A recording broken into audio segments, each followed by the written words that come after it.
There it goes. All right, so 2 weeks in a row, tried to record lessons. Neither week actually worked. So going back to OBS, I tried using a software that I paid for that just turned out to be a big pile of shit. So now I'm using OBS again. We'll see if this works. I'm not using AirPods with it this time, so hopefully we'll get some audio out of it. So this week, we get to touch the MySQL database with PHP. Right? And do some fun stuff like creating new records and reading records, right? Which will be awesome. Providing we don't wind up with too many collisions with stuff you've installed in your MySQL class. Sounds like the class that was in here just before us has had some issues. Hopefully we don't have those issues. Like for the most part, it shouldn't be too bad. One of the issues with MySQL is it's an in-memory database, which means that when you create your tables and stuff, it actually gets stored inside the MySQL instance, which means if you've installed a secondary MySQL for your relational database class, all that data that you did in that class is sitting in that instance, and all the data we'll be doing in WAMP will be sitting in WAMP's instance. So we kind of want to try to make that not a weird thing to deal with. So we're going to do our best. Either we'll change ports or we'll figure it out. We'll back up your relational database class's database and we'll just re-import it or something. I don't know. We'll figure it out. It's not really a big deal because there's only like not even 20 of you in this class, so it's really not a big deal. All right, cool. So one other thing too, just a little bit of housekeeping, I guess they call it. Quizzes. So I noticed with the quiz last week and then like for both classes, there was an issue where we got towards the end of class and we almost ran out of time. And I feel like that 15 minutes that we're doing the quiz in the beginning would be really handy to have at the end when we're getting, towards crunch time. And so quizzes aren't really, how to put it, I'm not really like checking to see if you're cheating or anything like that because I really don't care. That's not what it's about. It's more about how is the class progressing. And I do so many bonus stuff that the quiz marks are basically null and void anyways. It doesn't really matter.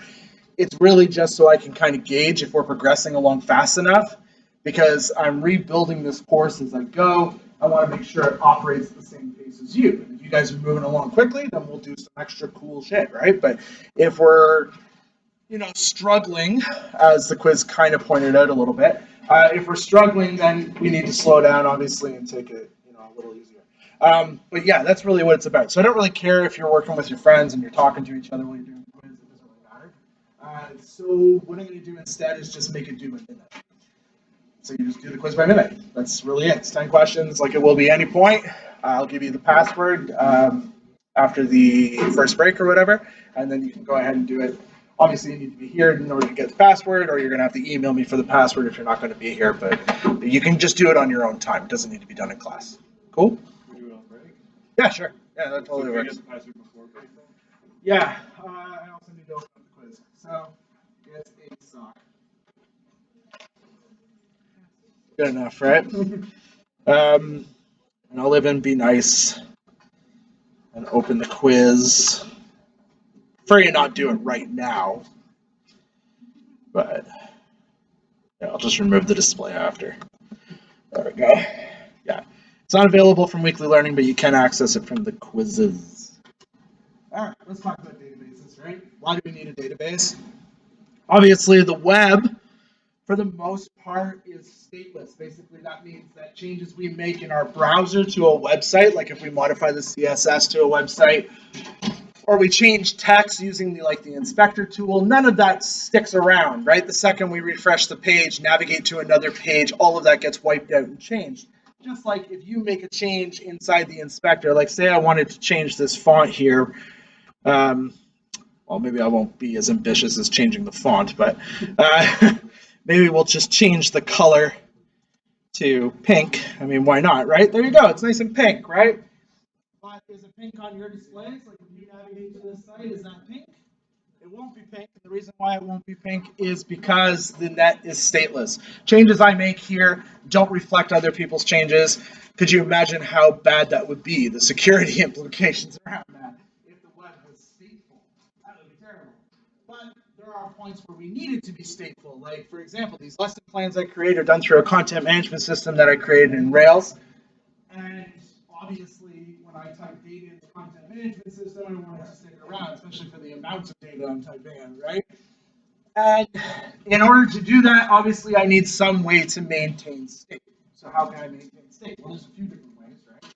One, I can use file storage, where I just literally write to a file and then store the file on my server, right? But then I'm going to wind up with a lot of files eventually, because every single lesson would need a file.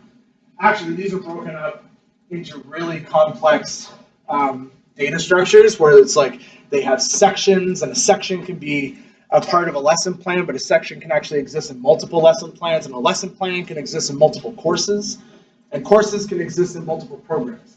So there's like a lot of this kind of hierarchical stuff that representing using a file system is a little complex.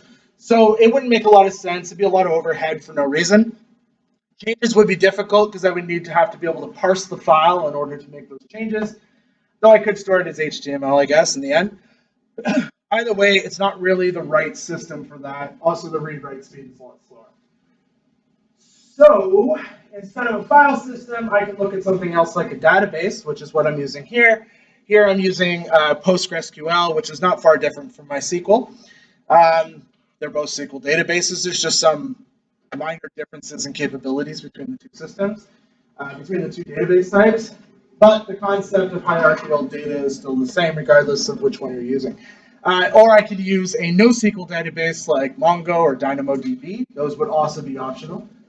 Or I could use an extremely dumb database, they call them, like SQLite, where it's just basically key value pairs, very easy to work with. So those are really my only ways to maintain state. I can maintain state in the client, in the browser. It's just not reliable. It's also not shareable. So what I can do in the browser, like for example, when I change the color of this text, I could write a bit of JavaScript that captures that change and then writes it to something called local storage, which is available inside your browser. There's some flaws to that though. One, local storage is only available to me on my machine. So when I make the change, it would only affect me. You navigating to the site would see no change. There'd be no difference because we don't share local storage. The other issue is that I can turn local storage off, which means the changes that I make to the page wouldn't be any different than if the browser was just in its normal way, right? Another option is cookies. I can store cookies, which also get stored on the user's machine, but those are the same issues that local storage would be, which is it doesn't affect anybody else. It only affects me. I'd be the only one to see those things. And again, I can turn them off, right? So you can't reliably maintain state in the browser. You really do need a server in order to do that and some form of file storage or data storage. So last week we had kind of learned about super globals, right? Which is our way of storing data between requests. However, those have time limits. Like I can store in a get or a post, but it only lasts from source to destination, right? So the second I click the link, I get to that next page. That's it. It's done after that point. The second I navigate from that next page, I lose whatever data was stored in the get, post, request, or whatever it was. I can maintain some storage using sessions where I can actually store data into the session, and then I have data for the lifetime of my application being open in their browser or the browser being open. The second they kill the browser, the session's destroyed, and now that data's gone, which means, again, it's just as bad as working in the client. Or I can use cookies, but again, same issue applies. The user has control over those cookies. They can destroy the cookies. They can set it so that I can't store them, stuff like that. So it's not reliable, right? So I need a permanent storage solution, and that's where databases come into play. They give us an ability to be able to work with permanent storage. And why do I want permanent storage? Well, I can deal with a static website. If I'm building a website for a contractor, it just needs a client-based site. Likely his services are going to remain the same. It might be every couple of years he might update his services. His pricing might change here and there, but it's rare, right? It's not things that are going to happen all the time. He doesn't really have a need for a content management system in order to maintain his service, his stuff. So in that scenario, a static website, perfect solution for that. Landing pages, temporary pages that you're going to have around for a couple of months to maybe advertise something, great solution for a static site because you don't really need dynamic details or things changing on those type of pages. But an app, right? Like Facebook or Amazon or anything, not even necessarily that big, maybe just even a small retail store, right? Or maybe you're not doing any of that. Maybe you just want to blog. You just want to be able to write blogs. But because you're changing that data so continuously, right, on a regular basis, the last thing you want to have to do is hard code out those blocks and then create new files each time. Plus, your file storage is going to reach like a pretty ridiculous amount. And the other thing is too is it's not just the data that you would be changing. You would also have to take the entire page format and make sure it gets copied over into every blog post that you make. So now you also have massive redundancy, where it's just the same HTML over and over again, plus your blog post. So when it comes to actually doing something like blogs or shopping carts or any of that type of stuff, you definitely want to be able to have a dynamic site. But a dynamic site always requires two pieces. Your front end, which the user can use to visually see the site, and your back end, which you will use to be able to deliver the site in an efficient, dynamic way by being able to store data, modify data based on the user, whatever it is that you want to do. But it gives you more control, right? So that comes down to the point of planning a relational database. Now, this is a relational database class. Well, it's not. It's a PHP and relational database class. But it's not the MERN stack, right? It's not Mongo, Express, React and Node. We're not using Mongo, right, which is a NoSQL database. So we're going to definitely deal with relational applications, like applications that work with data in the hierarchy.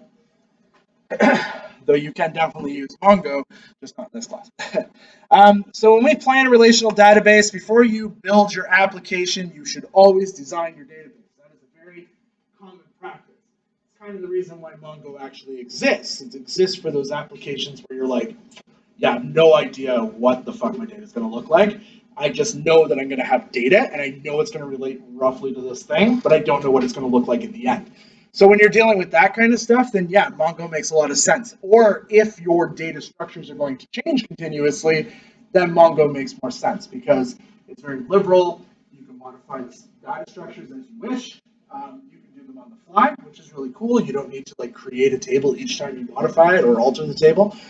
You can literally do it just by doing a new write to the database. It will automatically alter the tables. But with relational databases, we do have to plan. And the reason why we have to plan is because any significant changes to our data structures require us to go and alter the structure as it is, plus modify existing data in the tables, right? So if we want to add a new column, we got to go back through the 5 million records and make sure that they all have the column in some sort of default value. So like any modification we do to the database can be quite significant, right? So it's a good idea to kind of get a plan and figure out what you want to do. So if we take a look at the idea of like authors, right? Authors and books. I find that's like one of the best examples out there for dealing with relational databases. So you can see I have an authors table, right? And this authors table stores a few pieces of information. It stores the ID. IDs are very important. They create like a unique identifier for each row you add to your database, right? You guys know what rows are, right? Name, right? So the full name of the author, whatever that's going to be. Their contact information, so a nice big block with 200 characters to store their phone number and their email address, right? Their address, 400 characters to store their address entirely, and books. And I gave it 20,000 characters to store a list of all their books. Out of curiosity, how many of you say this is bad design? Just out of curiosity. Cool. Why is it bad design?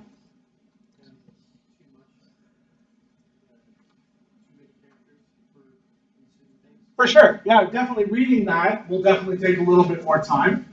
It's also very inflexible, right? It's like if I want to know one book, maybe it's the most recent book the guy wrote, I got to pull this whole column and look at all the books in the column and pray to God they're all formatted correctly, and then use something like regular expression, which is not incredibly fast, in order to parse through that and try to find that one book. Yeah, this is terrible design. We don't design this way.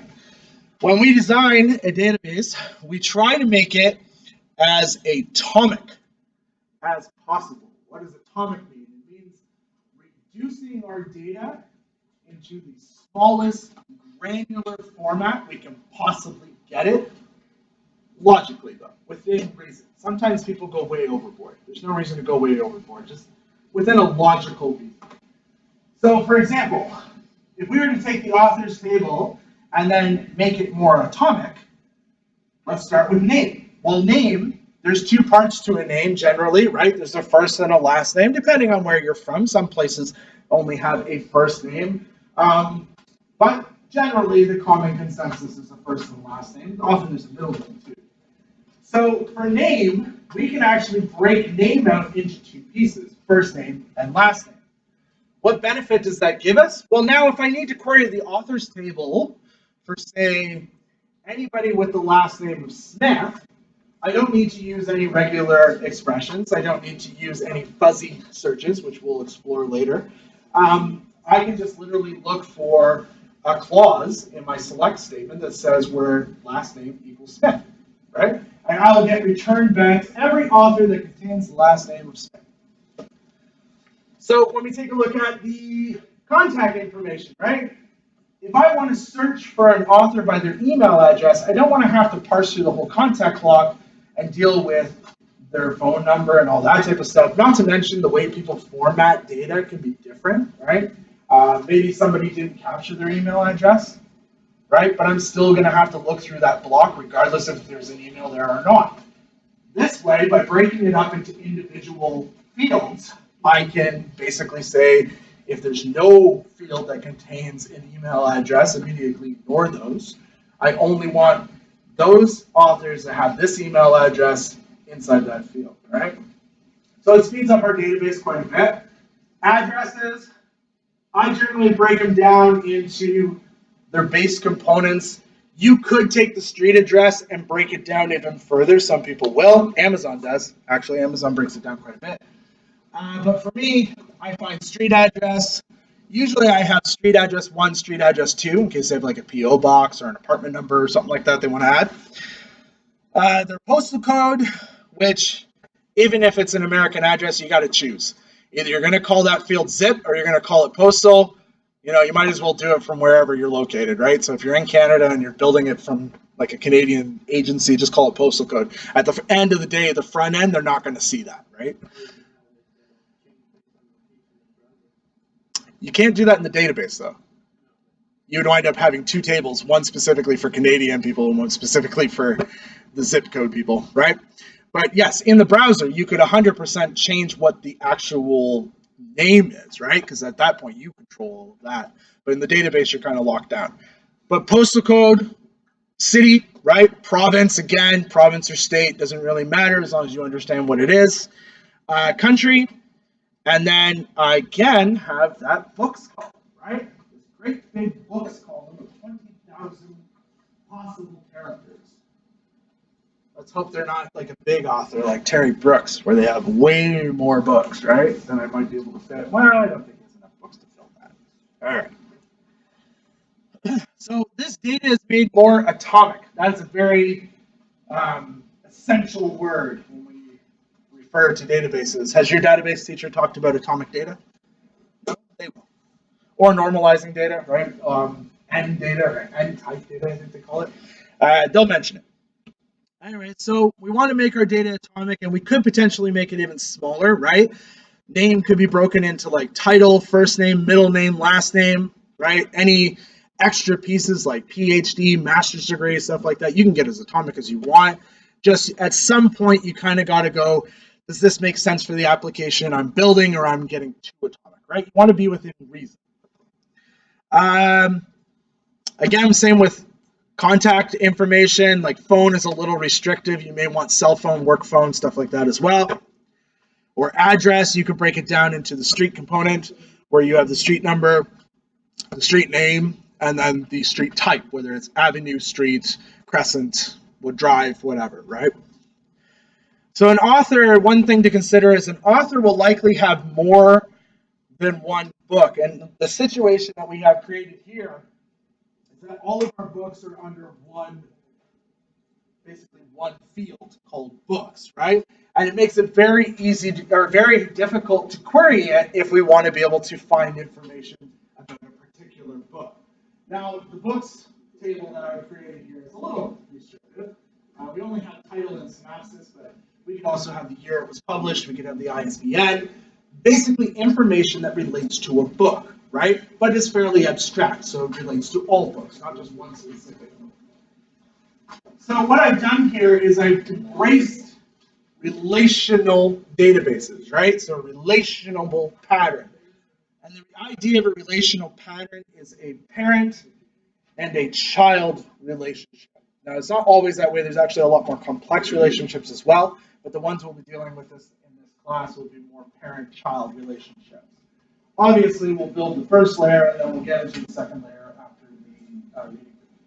But the idea of a relational database is that an author, instead of having a field with 20,000 characters in it where you can list all the books, would make more sense to just relate to its own table called books, right?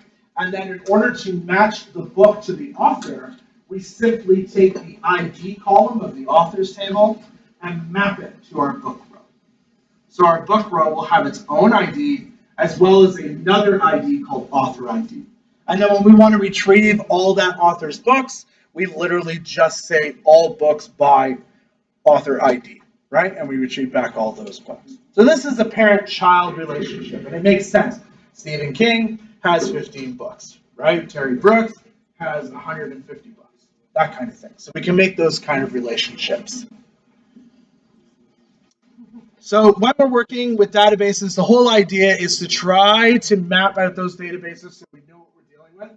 But before we drive the Mac truck, we're going to learn to drive the Smart 4.2. We're going to start out nice and simple, nice, easy baby steps, right? We're going to create an example database, which you guys already know how to do because you would have done it in a relational database, hopefully by now. We're going to create a new table, right, from scratch. Usually I kind of glaze over this stuff, but I feel like it may be better just so I know you're exactly where I need you to be in order for us to do our labs and stuff like that. Okay? So, does anybody not have MySQL Workbench installed? Cool. So let's go ahead and open up MySQL Workbench. Just hit your Windows key, type in Workbench, or start to type in Workbench. Joke's on me. I don't have MySQL Workbench installed.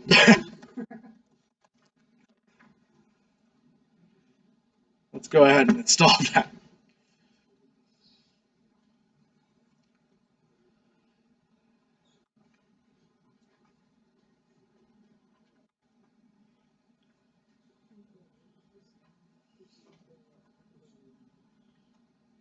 Now, full disclosure, I type raw SQL only when I teach this class.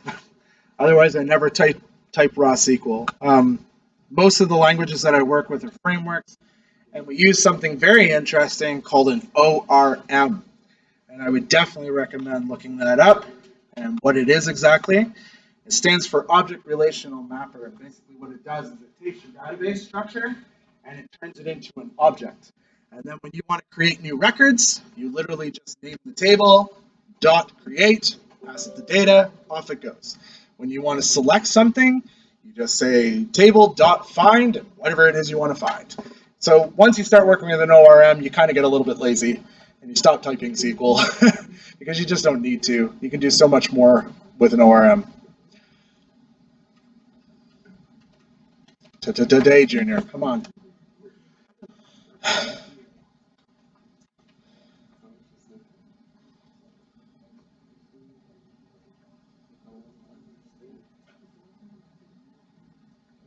It says it's loading. I think it's loading. My only one fault with MySQL Workbench is I feel like it's a beta project that's been in beta for 8 versions, and it's just never going to get out of beta. It crashes often, so save often. Jump to ORL. Nope. Oh, cool. I would restart it. I just had this with NetBeans. I had to like modify configuration files for like an hour and a half just to get it to launch because it doesn't support Java 9. It only supports the old version of Java, and it's required. Not even running. That would be the problem.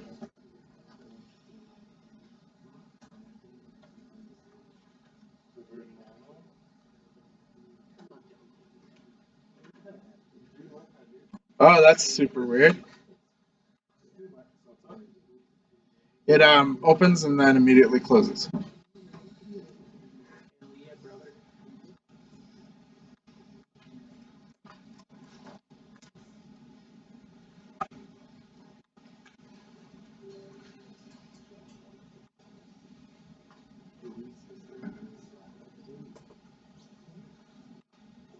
All right, one of the reasons why it may be closing is it may not be finding a SQL instance. Usually, yeah, it tells you that it can't find a SQL instance.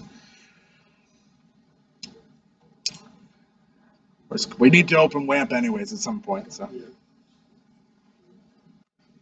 I will just navigate directly to the link.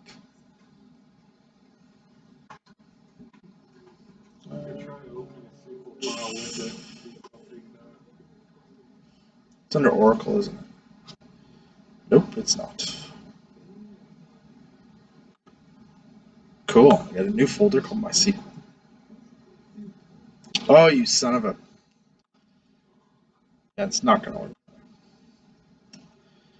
I mean, we could use command line, but I won't do that. That's not nice. All right. That joke, the first game I ever made, I was like 12 years old using PowerPoint. We just built in the slides. I had like a All right. Cool. All right, when you open up LAMP, once it goes green, open up MySQL Workbench, and you should see this automatically. It says local instance LAMP MySQL D64. It should be there already. If it's not, then we'll have to create a connection. But it should be there. It was for me on my home machine automatically. Oh, I got error reporting working as well. Oh, okay. Yeah. It was 100 hoops. With XE debug. It was, but the trick is I had to go into a configuration file and it had like a file for each SQL version and I had to find which one I was running. That makes sense. Right, that makes sense. All right, so did anybody not have this option in their MySQL Workbench already? Like already the WAMP server one. Good? Awesome. Okay, so you guys have already learned how to create SQL, right? You've done that already in your relational database class. So this is going to seem a little weird because I can't get MySQL Workbench to boot. So I'm going to be using phpMyAdmin, which comes with your WAMP installation. This is not much different. You can create tables and databases and all that type of stuff using this tool. However, I'm just going to do the SQL because we're going to be writing the same SQL regardless. All right. Hold on, let me open up my notes. All instructors are at a loss without a textbook, right? Even though I wrote this one. There we go. All right, so we're going to create a new table, actually a new database. So I'm going to zoom in. Hopefully you can see this. Can I collapse this a bit? That's the wrong way. There we go. All right, so it's nice and big. All right. So the first thing we're going to do is create a database. And to create a database in SQL, does anybody know the command? So we're going to do it a little differently than the way you probably do it in your SQL class. We're going to do it kind of the smart way. So no offense. create our lesson. Well, now I can't record this lesson. Example database. But here's the clinch. If it doesn't exist. So when you write SQL commands, you should always write on the basis that you don't want to accidentally destroy existing content on your database, right? You also don't want a ton of errors, right? So you want to be able to run this script. If everything already exists, cool, just leave it alone. So that's what we're going to do. We're going to create, so the command is create database, right? If not exists, and then the name of the database. So this will create the lesson 3 database if it doesn't already exist on our server, our MySQL server.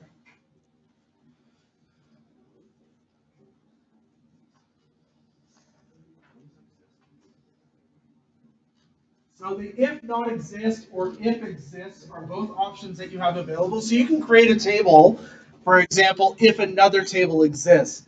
You have that ability. It's just a clause. That's all it is. So we're going to create a new table as well. Create the countries table. And again, if not exists. So we're going to create table if not exists called countries.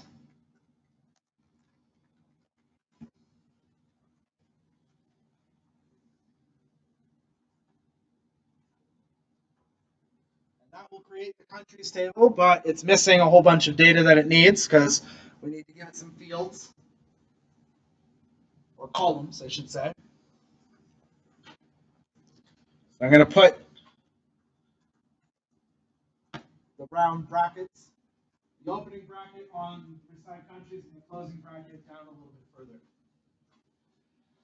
further. Let me create a database table. It is a very good idea, unless there's some reason why you don't need it. It's a good idea to create a unique identifier. Now, some people will tell you that should always be an ID column, but that's actually not entirely true. You don't require an ID column if you have a piece of data that is always going to be unique, right? So for countries, for example, you could technically say that the country's name will always be unique. You should never wind up with two countries with the same name, right? So because of that, you could use name, but if you did that, then you would also want to make sure that you index that column so that it's quickly findable. When we index a column, what it does is it creates a map in memory that makes it a lot easier to find the row because the map tells the query system exactly where the row is. That's what indexing does. So you might be like, well, then I'll just index every column, and that'll be super fast. But the problem is if you index every column, you wind up with the same problem that you already started with, but now because you've over-indexed. So now it has to go through the index map for every single lookup, which makes it a lot slower, right? So you need to have this kind of like Goldilocks balance of index columns and non-index columns.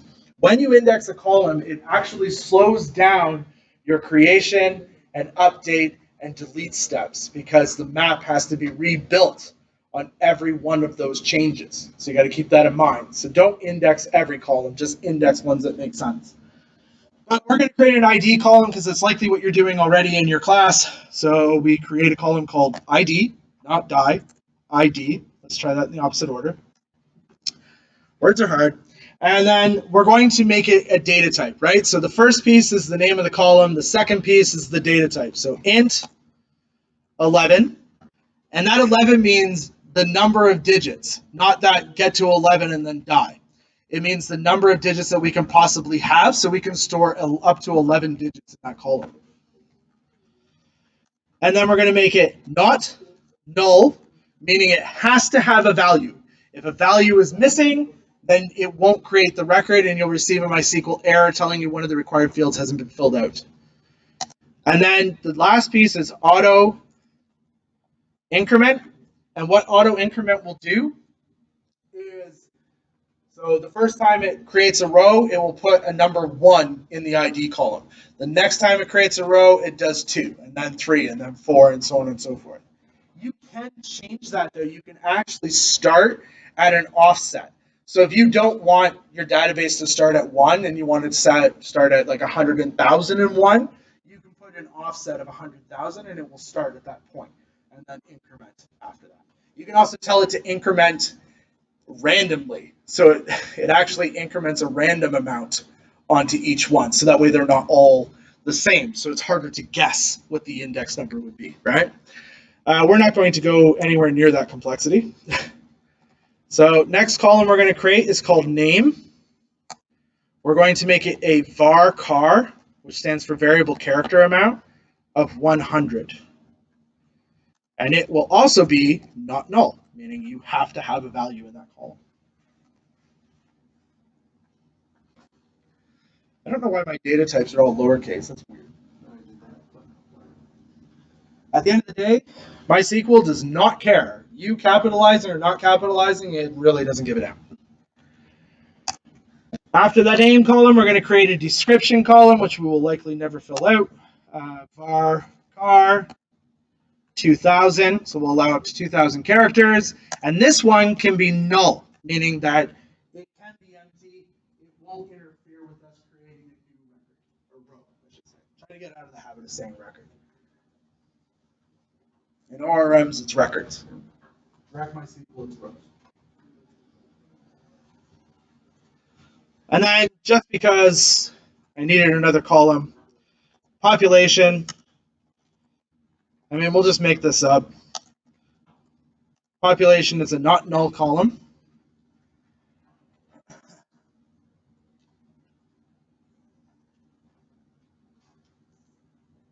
And then last, we're going to create our primary key.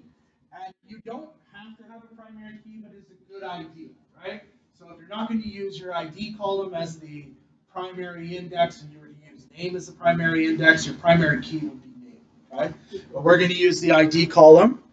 So we're going to create a primary key, and then in brackets, it will be ID. Notice I don't use quotes. You can use quotes. They're not actually quotes, they're backticks. You can use backticks around the ID, the name, description, population, any of those things, if you feel like they need to be a little bit more isolated.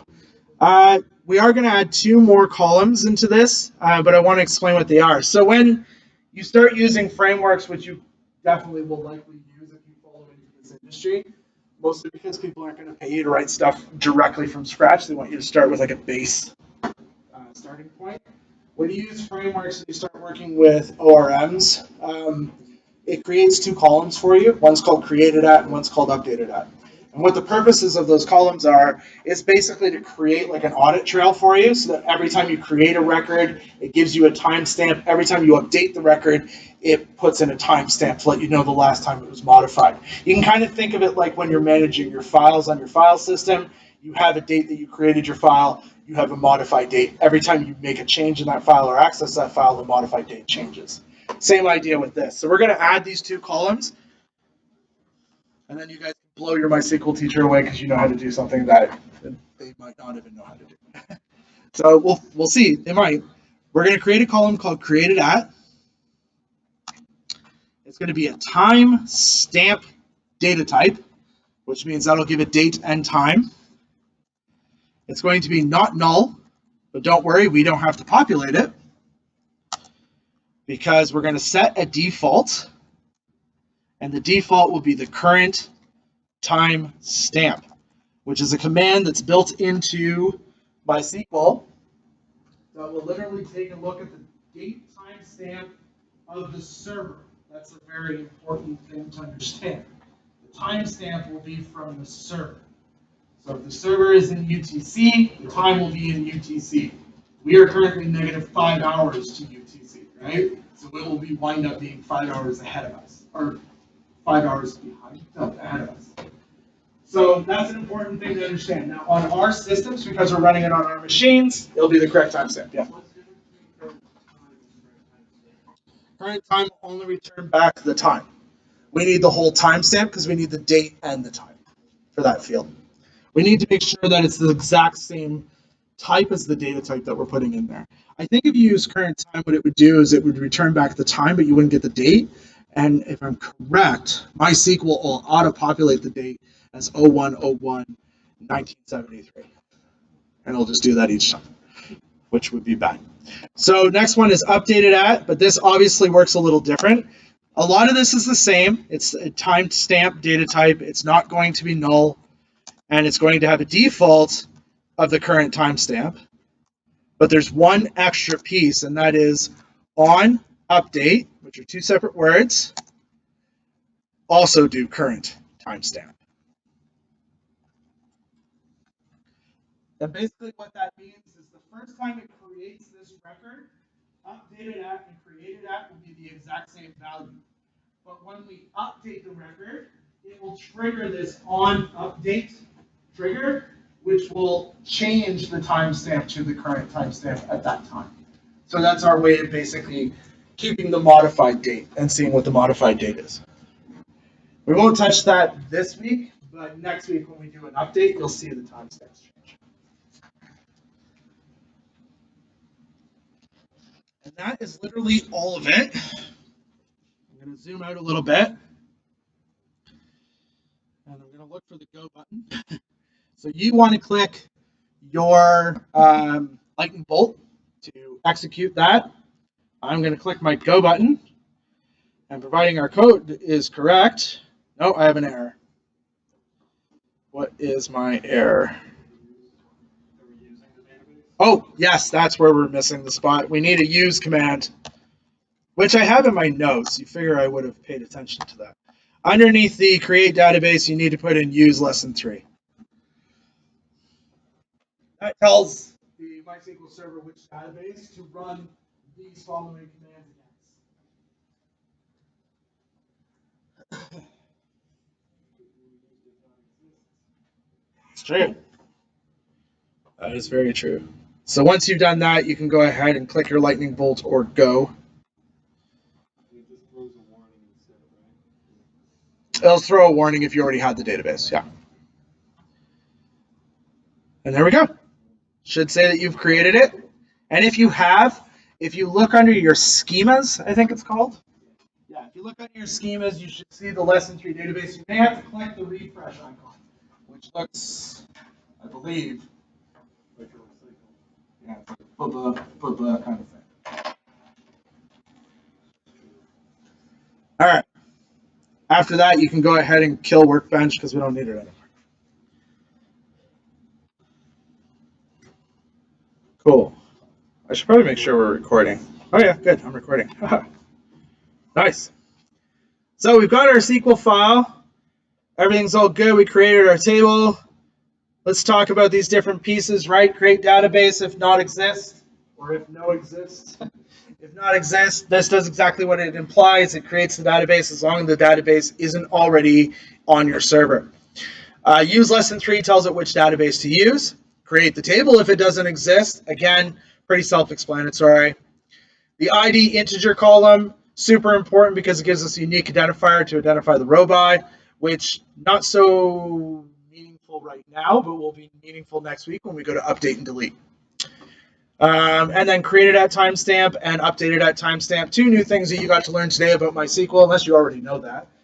But basically a way for us to keep track of when we created a row and when we're updating or modifying a row. Very handy information. So our next step is to connect to our MySQL database. Now you guys have been connecting with your Workbench, and likely you guys created a connection in your relational database class. Like, did you actually go through the steps? It's kind of similar to that.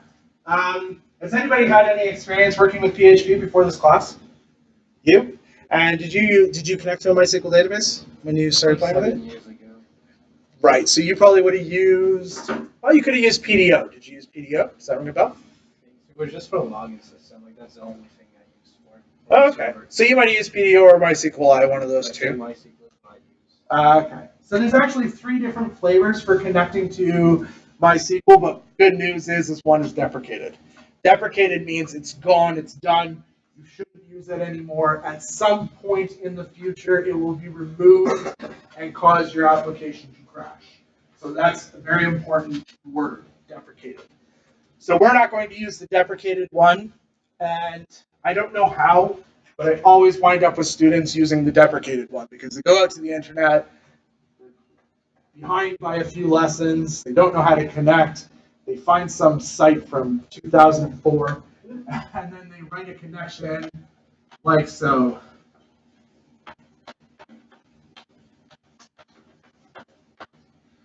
This is a deprecated command. Anything with the word MySQL in it that doesn't end with an I is deprecated. All the MySQL commands are deprecated. Okay? They haven't existed since PHP 4 or 5 maybe. No, 4, actually, 4. So the one we're going to use to start, by the time we are done this course, you will know how to do this properly. But the one we're going to use to start, because I want to do it in baby steps, is almost the same, except for it's MySQL I. And then connect. All the MySQL I commands are perfectly valid. The cool thing about MySQL I is it allows you to connect and perform MySQL commands in 2 different ways. One is procedurally. Procedurally means line by line by line, right? Okay. The second is in an OOP way, which stands for object-oriented programming. You can actually use MySQL I in an object way and create an object and do your connections that way.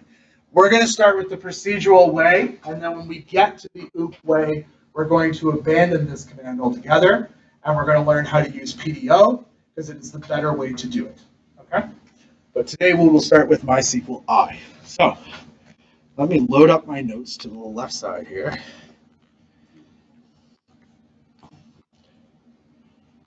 One of my biggest pet peeves is Georgian cut off these computers from us. We used to be able to connect our laptops and then this would reflect the projection screen so that when we typed, you could see what we were typing and we could still have our notes up. And then they killed it for some reason. So now I have to use a portable monitor. That's a good idea. I've always wanted one, and it's a good excuse to say to my wife, "Hey, I need a short throw projector." Yeah. She wasn't happy about this guy. This guy was $400. I was not very happy about that one because I needed one with HDMI, and all of these use USB-C, and the USB-C in this is a Gen 1, so no display. USB-A? That's which one is that one? HDMI. Is that USB 3.0? USB-A is just a full-size port. Yeah. 3.0. Oh, okay, but it's a 3.0 port, right? Yeah. This uses HDMI, so I get perfect quality picture, but the big thing is I don't get lag. Whereas with an HDMI port, I will get, or with a USB port, I'll get lag. Yeah. Even though I do have a USB one. Because it turned out I didn't have enough port things. This is ridiculous. Why am I talking about this? Let's open up our... Right, we don't have this folder yet. Okay, so as long as you have WAMP open, click on the little W. Now that my brain's back on par here. Go to the www directory option. Those of you not using WAMP, I'm sure you know how to get to your folder by this point. It's not saying Mac users are smarter. And then look for your Comp 1006 directory. And you should currently have 2 folders in there, a lesson 1 and a lesson 2. We are going to create a lesson 3 folder in here. Does anybody remember the shortcut key for creating a new folder? Which key is the shit key? Oh. What? Control Shift N. What are you talking about? No. Control Shift N to create a new folder. There we go.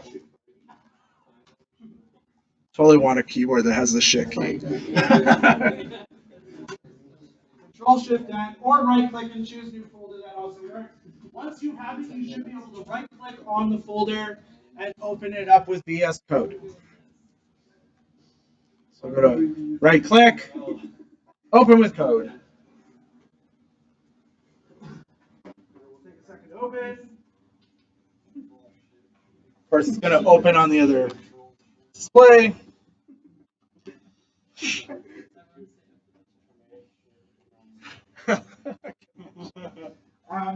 All right, so we still need to create our examples folder, which is super easy. So one thing that a student pointed out on Monday, but I did know existed, but I don't know. I like doing things the hard way. If you hover over the lesson folder, there's these wonderful little icons here. And the first icon is new file. The second icon is new folder. If you click it, it will create a new folder already nested so that you don't have to right click and choose new folder. I mean, do what you want to do, but so examples. And then the same thing will occur Or it should. When you hover over examples, oh no, I guess it doesn't. Huh. You only get it one level. Convenience for one level only. Right click on examples, choose new file, and this new file will be called what, actually? Not literally what. Hold on. I forget what I called it. I called it new form. This thing will be called new form.php. New form.php.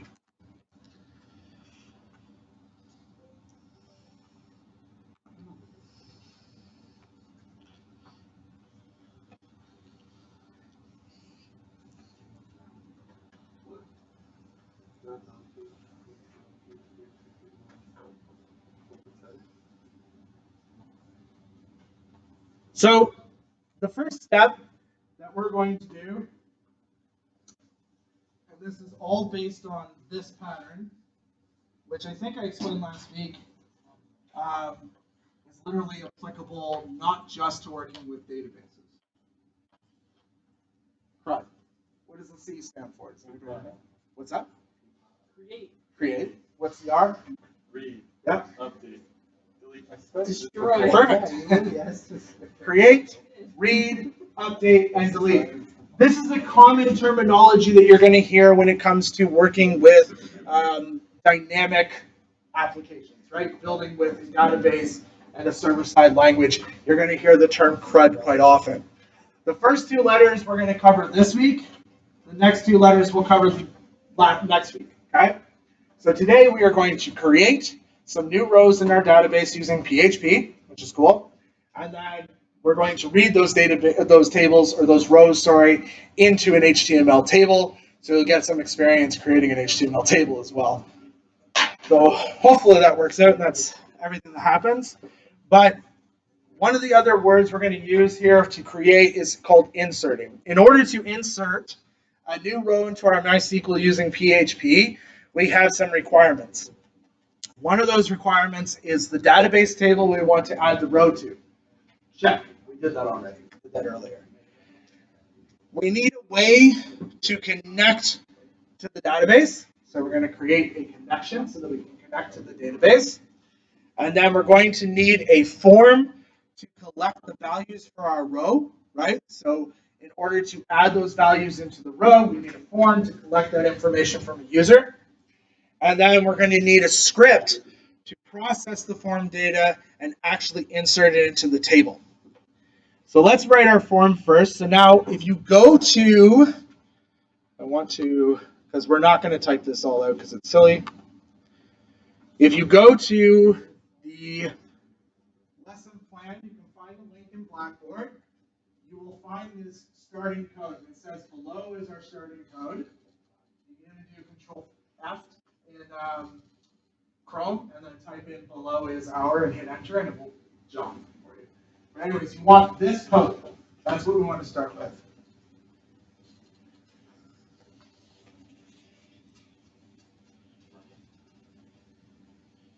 So I'm going to copy it.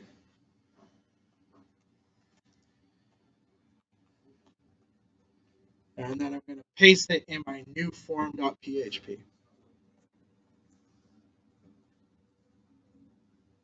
So while you're doing that, I'll explain what is happening in this thing. So the top piece is our database connection.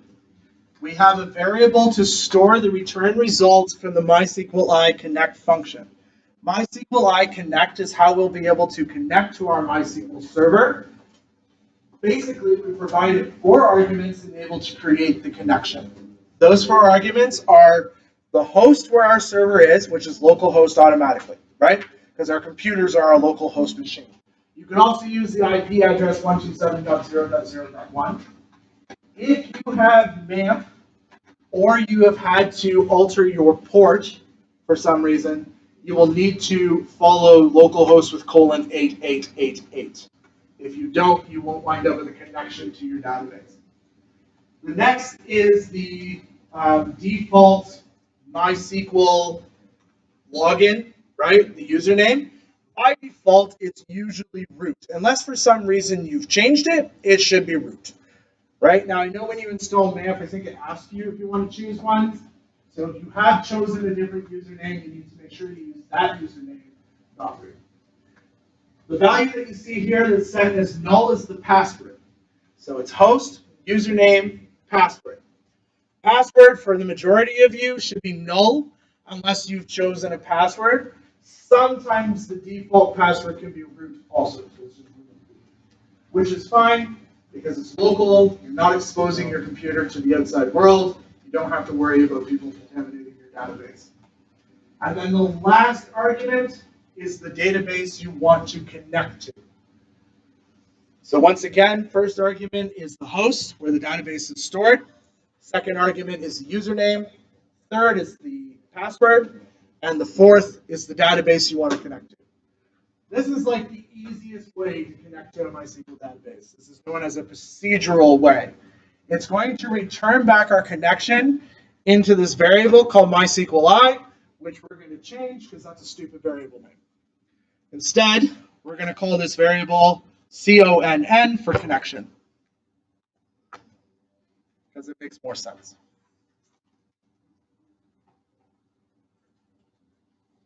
Basically, when the MySQL connect runs, it will actually create a connection between your application and the MySQL server, and that connection will remain open until we close it, either manually or navigate away from the page. All right, anybody still adding the form? Nope? Cool. So we have a couple of things we want to update. One, we're going to start with our form itself. We want to basically modify the form so that it will post back to itself. Now, forms by default will automatically post back to the page they've been established on, but I want you to get into the habit of actually defining where the path is, because later on when we start putting files like code like this in a different file and we start including it, it will actually post back to where it's currently stored, which will be incorrect. We need it to post back to the path that we are currently located on. And the way we do that, which you'll remember hopefully from last week, is we'll give it an action, and we'll put some inline PHP, and we will echo out the super global server and its key PHP self. And make sure you put that between the quotations. So you'll remember from last week, server is a super global that contains a lot of information about our requests and the server that we're running our application on. And it's an associative array, meaning that just like a regular array, but instead of numerical indexes, it uses keys, right? And those keys can have a string value or a numerical value. So we're looking for the value that is currently stored in the PHP self index, right? Which will just be the path to our application, like to this file.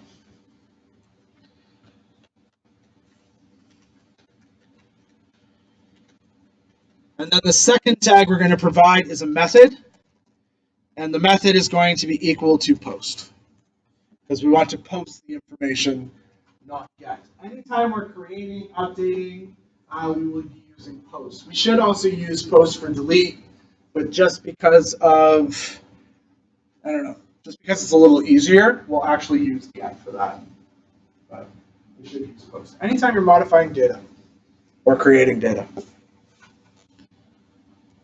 So now we need some fields, and we need to look, in order to figure out what fields we need, it's a good idea to actually look at our database table to see the fields that we require. So our database table, let me open up a new window here.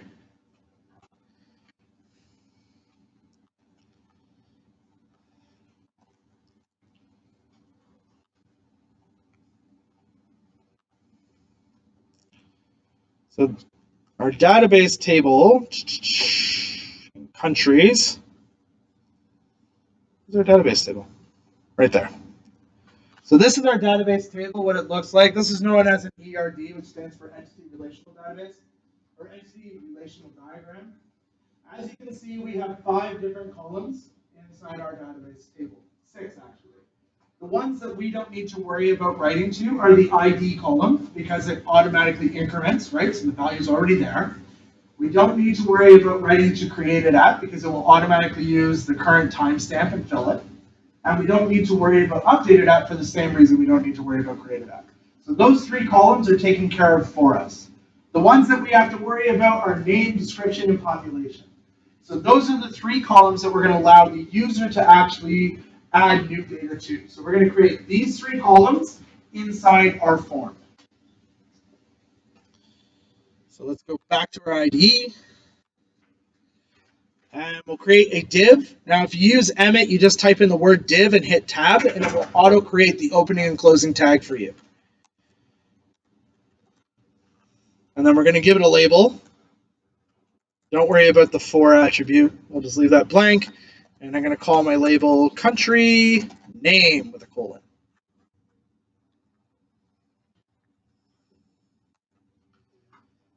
And then I'm going to create an input. And don't worry about the input type. Just leave it as blank input.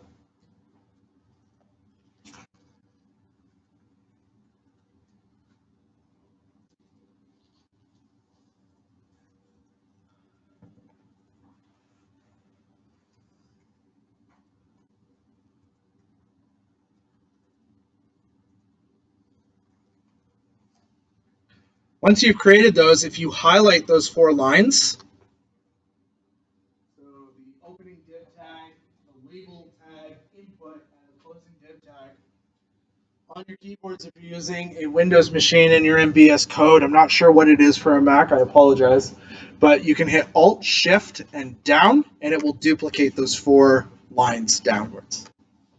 And the reason why we're doing that is because all 3 fields will actually be roughly the same. So I'm going to do it again. I'm going to hold Alt, Shift, and down and duplicate it one more time. If you're on a Mac, it's Option, Shift, down, but it's on, which is basically Alt, Shift, down.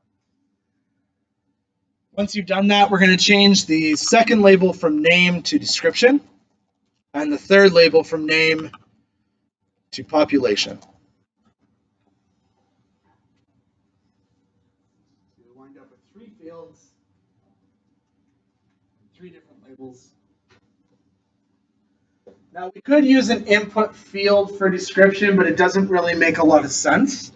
Because we're going to be typing out usually more than one value, you'll be typing out a lot of different lines. It makes more sense to use a text area.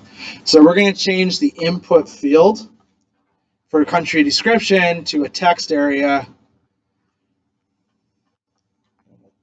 Got all this crap inside there right now. And just leave it as that.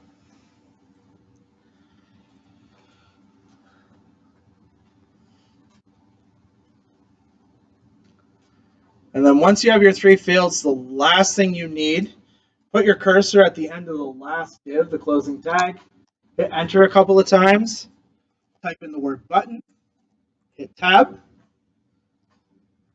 We need to give our button the type of submit, and then a value, we're going to call it create. And you have to make sure you give it a type of submit or it won't submit the form.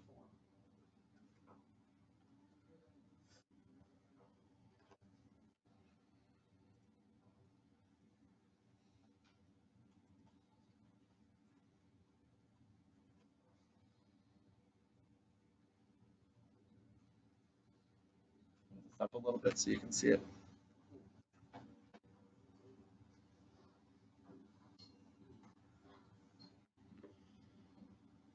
So go ahead and save that so you have it saved. And then once you're done saving it, navigate to your browser, go to localhost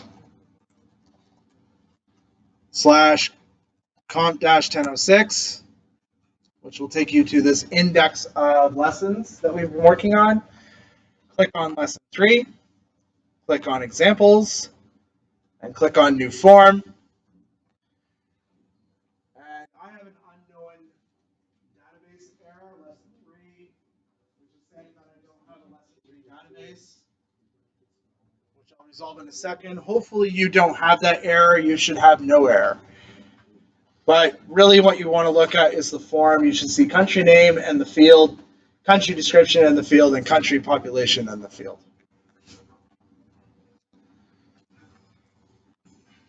Give me 2 seconds just to see why that is the issue. Do you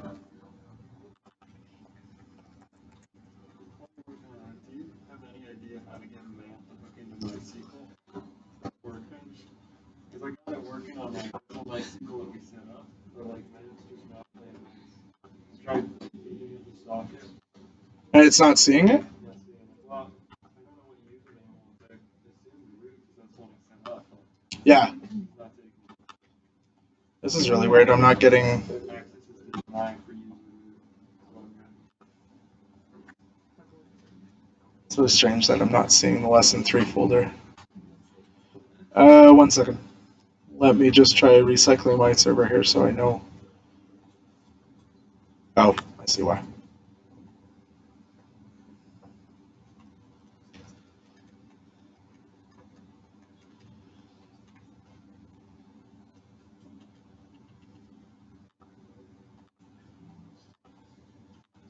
There we go.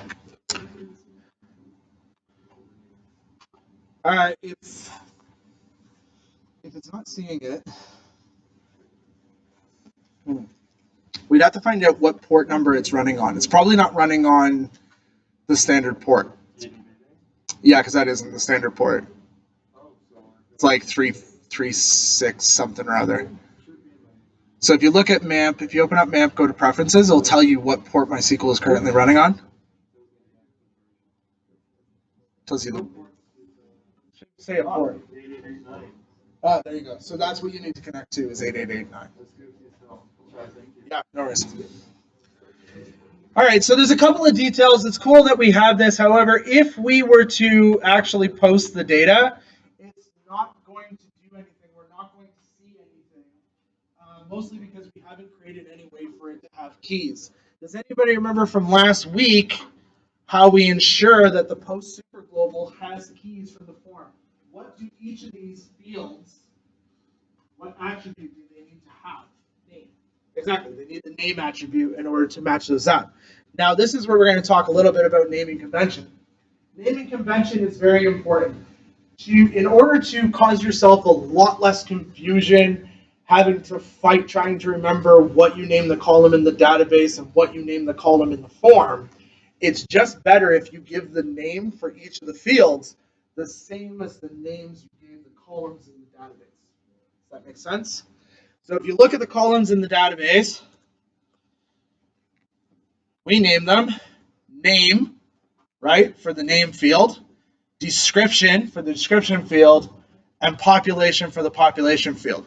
So we're going to follow that same syntax, those exact same labels in our form. Makes it super easy for us to work with the data and not have a lot of issues trying to remember things. So first, under input, we're going to create a name attribute, and we're going to make it equal to the value of name.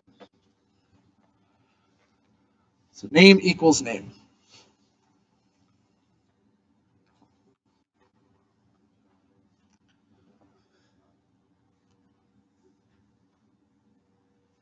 Every time I look at your hat, I think it says Cartoon Network out of the corner of my eye because it just reminds me of the Cartoon Network logo. Then in the text area, text areas have the name attribute as well. And its name is going to be description. And then for the population, its name will be equal to population. So if I had a field in my database called, or in my table called first underscore name, I would make the name attribute value equal to first underscore name in my form. I always one-to-one match my my database. Makes my life a lot easier. When you start working with frameworks, you have to. You have no choice. They have to match.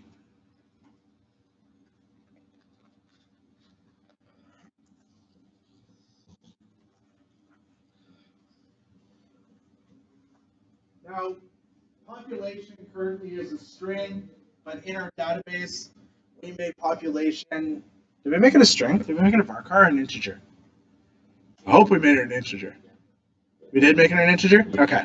So then because of that, we want to cause a little bit of a constraint for the user so that they can only really implement numbers. So next to your name equals population, do type equals num. And then they can only enter numbers. Well, they can't override it into a string. This kind of forces it a little bit.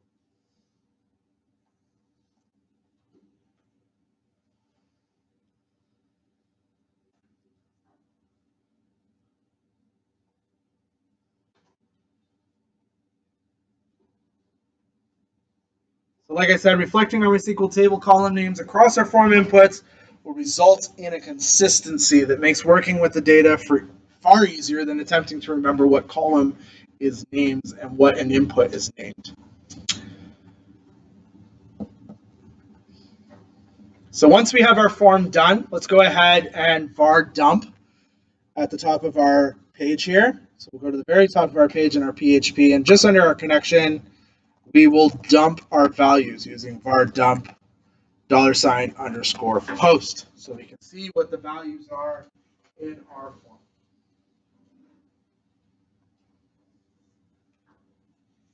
So we still haven't actually inserted anything into the database yet. Right now, all we've done is connect, and we're going to output our values using the post command, or the var dump post command. So if we alt tab back to our form, we can use Canada, spelled with letters. Description is very cold. Population is actually 37 million. I know that from creating lesson plans. And then when I'm done, I'm going to click create. And it should pass the data to here, but it looks like it has not. We're actually missing our data. Why are we missing our data? That is a good question. We're posting back to ourselves. Our method is post. Yep, there's no values in our URL, so we are definitely using post. What if I refresh? That's super weird.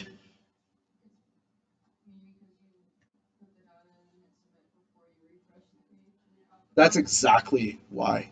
That's a good point. Click in your URL, hit enter so it redoes the page. Yeah, it definitely helps when you load the page up with the correct form. All right, let's try that again. Canada. Hey, I remember 37 million. Aren't you proud of me? Very cold. 37 million. There we go. Great. Yay! There we go. So our post data obviously reflects our form names, right? So the keys inside the post are exactly the same key names that we use as the field names inside our form, which also reflects the column names in our database. So everything is named the same. Makes it super easy to remember. You're not sitting there trying to remember what the hell you called this one thing. Yeah.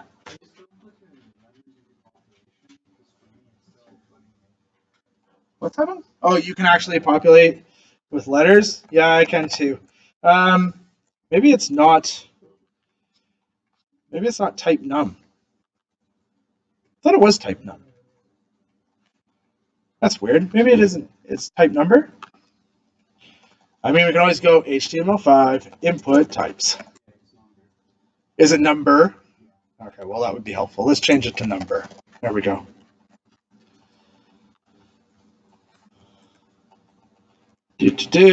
Refresh. Nope. Go up to the top, hit enter. There we go. Yep, now you should see these little arrows beside it. There's also a step attribute where you can actually say it can only increment by like 5 or 10 or 20, so you can always force it to increment in increments of 20. It's a bunch of them, but we're not going to get into all that. Okay, so our form posts back to the page, which is good. That's what we want. For now, that's what we want. And like I said, all of our values equal out the same. Let's go ahead and take our post data and actually insert it into our database. So in order to do this, now in the notes I've done it one way and it's totally applicable, but I'm going to teach you a slightly different way. instead of writing our SQL command that we're going to run right directly inside a function call, we're going to separate it out and store it in a variable so you can kind of see it in the two pieces. So we're going to create a variable called SQL. This is very common, good name, right? Because we're going to write some SQL. And the SQL we're going to write at the end of the day is just a string. That's all it is. It's just a string, no different than any other string you've written, except for you're going to write SQL commands. That's literally the only difference. Have you guys done an insert command? Yeah. Awesome. So this should just feel like old hat. Insert into what table? What's the name of our table? Countries, that's right. Insert into countries, a set of parentheses, values, and another set of parentheses. VS Code is really nice because it will actually syntax highlight the SQL, which is kind of cool. It's still just a string at the end of the day. It's just taking some liberties for us. Now, incidentally, the reason why I named the table countries is because it will contain multiple rows of countries. Yeah, but believe it or not, a lot of SQL people don't necessarily follow it that way. It is a good idea to name your tables in plural, but refer to them in singular. So that's the way most frameworks work too. They name the tables in plural, but they refer to the models in a singular format. So if you put your cursor so it's flashing in the middle of those two parentheses, hold Alt, and then create another cursor so it's flashing in the middle of the last two parentheses. So you should have two cursors flashing. Right? This allows you to type in two places at once, or what we're going to use it for. You want me to show you how to do that again? Okay. Put your cursor so it's flashing in the middle of the two parentheses. The first set. Okay? Hold Alt, and then click in the middle of the other two parentheses. That's called multi-cursor. Hit Enter. Notice it affects both. If you type ASDF, you'll write ASDF in two places. You can also paste into those two places and copy from those two places. And multi-cursor is literally multi-cursor. It's not couple cursor. You can literally click as many times as you need to. What was that again? Alt. Probably option for you. Possibly option for you. If not, maybe it's. Is it option? Good. It says alt on it. Right. So leave those cursors blinking because we're actually going to do a little bit more magic here to write this very quickly. Because our column names are the same names as our key names in the post, right? We can get away with writing name, comma, description, comma, population in both those places. Don't worry, we're going to do something else.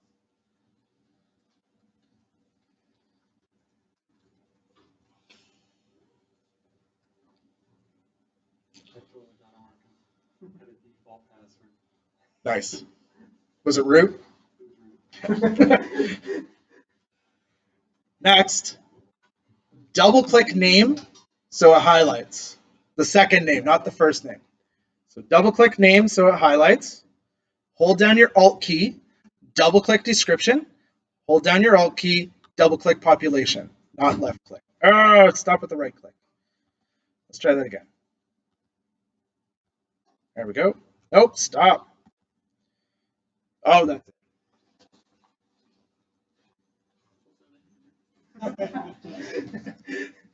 It's coming.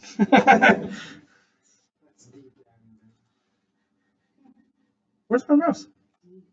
Oh, I'm on the wrong. There we go. Okay. 6 months. Click. Double click description, double click population. You'll know you've done it correctly when you see 3 blinking cursors at the end. So, a couple of things you can take advantage of. When you have something highlighted, you can immediately put brackets around that thing that is highlighted. We have to do this kind of in an interesting way. So the first set of brackets, actually the first thing we're going to do is a apostrophe. So click your apostrophe key. So now they're highlighted with the apostrophe. No, wait, hit Control Z. That's wrong.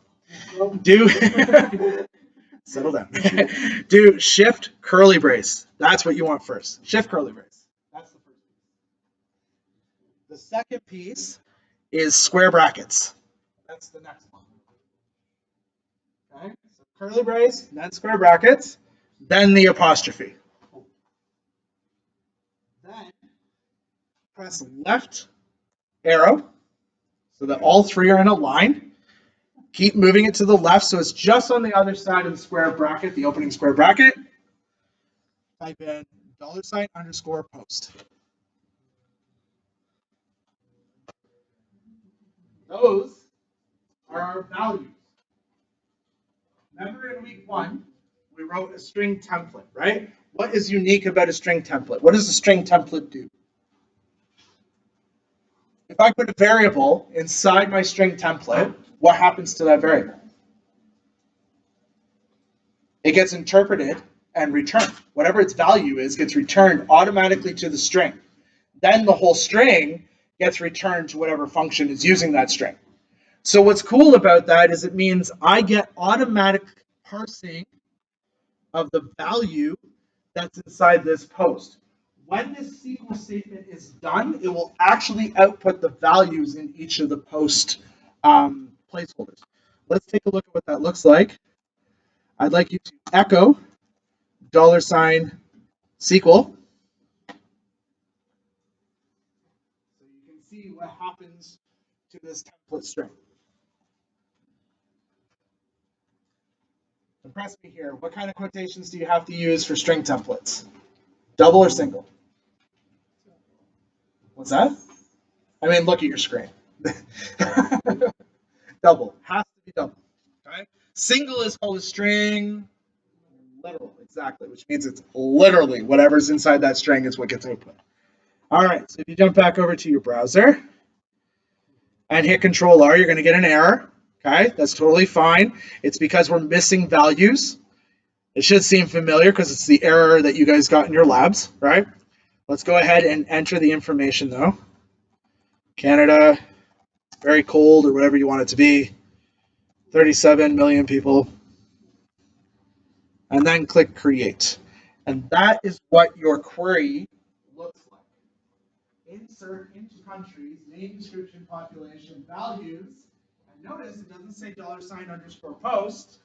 It actually parsed it and returned back the value. This should also show you that we have a SQL syntax error. What is our SQL syntax error? What kind of data type is Canada and very cold? What have we not done? Nope. Nope. I haven't quoted it. So what will happen is MySQL will parse through this, it values Canada, and will blow up because it won't know what data type Canada is. It's not an integer, it's not a timestamp, it's not some other kind of normal value that it's expecting. It's a string, but we haven't signified that it's a string. So we actually need to make sure that these are wrapped in strings. The good thing about it, you can actually select from curly brace to curly brace, and this can be a little mind-boggling. Hit your apostrophe character and wrap it in apostrophes. And you may be like, how come this doesn't cause a conflict with the apostrophes in here? And all the magic that's happening is caused by these curly braces. These curly braces basically state, evaluate this variable first before you do anything else in the string. Return back its value. Then the value gets just plunked right between those two quotation characters. So it doesn't cause any errors. Do that to description. And do we need to do it to population? And why is that? Because it's a number. And it's a perfectly valid number. If you did that correctly, Alt-Tab back to your browser. Don't hit enter, just hit refresh. It's going to ask you to resubmit the form. Say yes or continue. And you'll notice now that our SQL syntax is correct. Canada, very cold, 37 million. Yes? You might have a slight syntax there.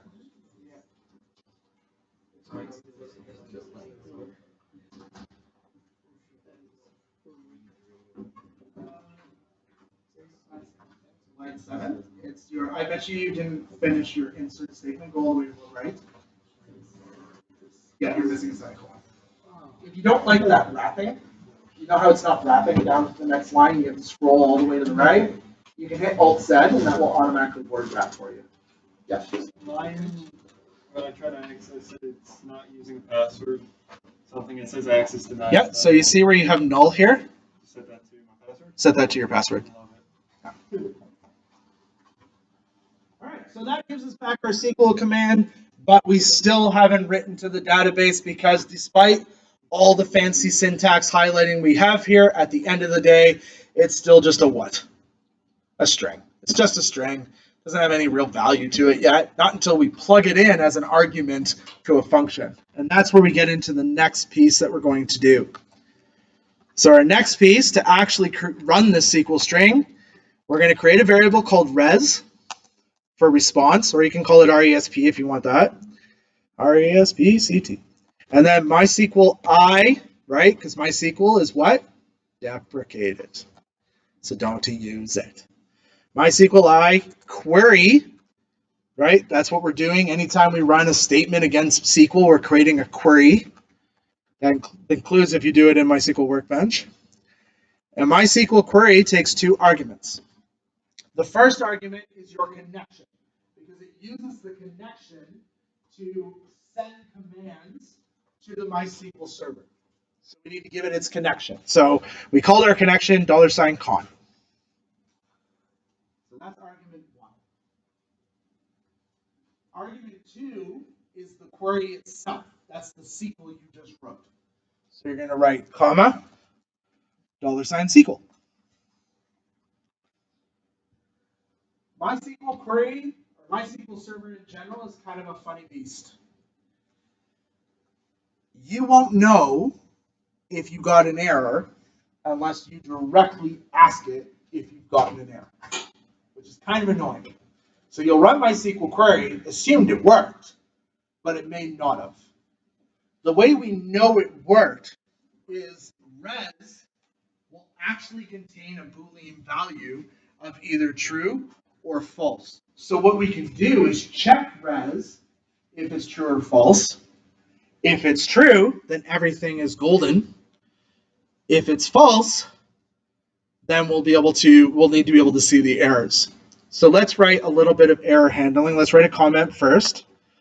Query our database, providing our connection and our SQL. Okay. Perform some derpy error handling. This is definitely not industry standard error handling, but it will do for what we need it to do for. This is only going to provide errors that have happened on the MySQL server. If you've created some sort of PHP syntax error or something like that, PHP will still respond with those errors, no problem. So you'll still know that you made a mistake, right? But if it's a MySQL error, we need to be able to see what the SQL error was. So we're basically going to say, hey, if res, which is either true or false, so we can literally write res equals true. What's the shorthand of that? Does anybody know what the shorthand of that would be? Just if res. Because we're evaluating if it's true or false. Yep. Exactly. And the interesting thing about that is a lot of people don't know you can do that in almost every programming language I've ever seen, including Java. If it's a Boolean, it will just be whatever it is. You don't need to check if it's true or false. So if res, we're successful. Else, we failed miserably. Don't worry, we're going to write some code, not just comments.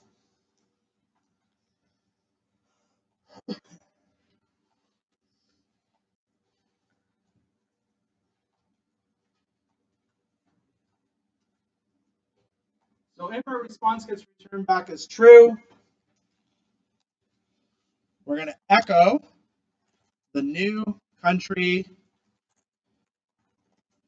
was created successfully, or whatever successful message you want.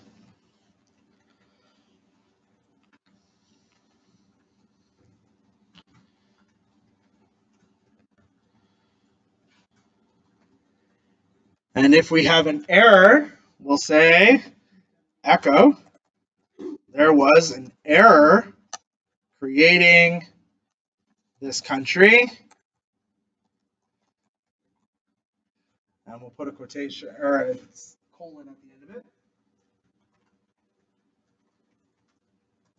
In order to get the error that actually happened, we have to query MySQL again.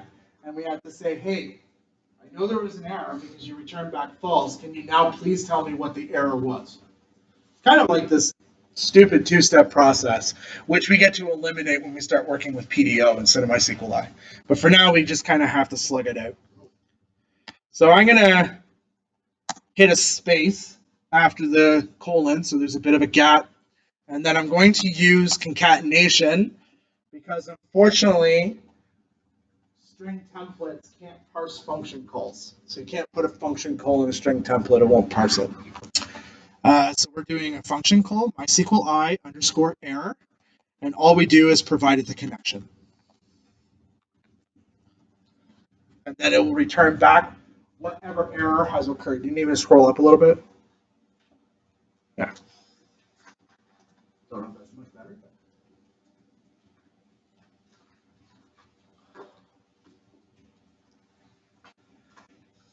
So while you're typing that out, last week I gave you guys the lab, and I showed you how to create a table.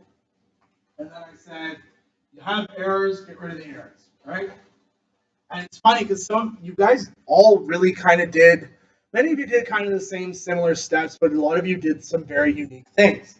Like for example, one person used filter underscore input underscore array, I think it was. Who was it that used the filter underscore array? Okay, so that was something actually I've never seen before. I didn't even know that existed. I knew about filter var. I didn't know about that one. I thought that was pretty unique. A lot of you did ternaries. How many of you did ternaries? Yeah, you'll remember because it's done a certain way. But only a few of you use the really boss way to do it. The boss way to do it, it's like ternary. Ternaries are beautiful because they happen inline. It's like an inline if-else, right? So basically you have a condition, right? You check the condition with the question operator. Ternary operator is a question mark and a colon. If the condition is true, it will return this value. If it is false, it will return this value. That's a ternary, kind of like an if-else statement, but all in one line. As of PHP 7, they released a way to do this in a very quick way. So the way you guys were doing it is you were using the method isSet. And you were checking to see if the variable that was over here was actually set. So you would say isSet $_post, whatever the key was, right? And then you would execute your value or execute your other value if it wasn't. This was likely null. This would be likely the post variable. PHP actually introduced a way to do all of this very easily.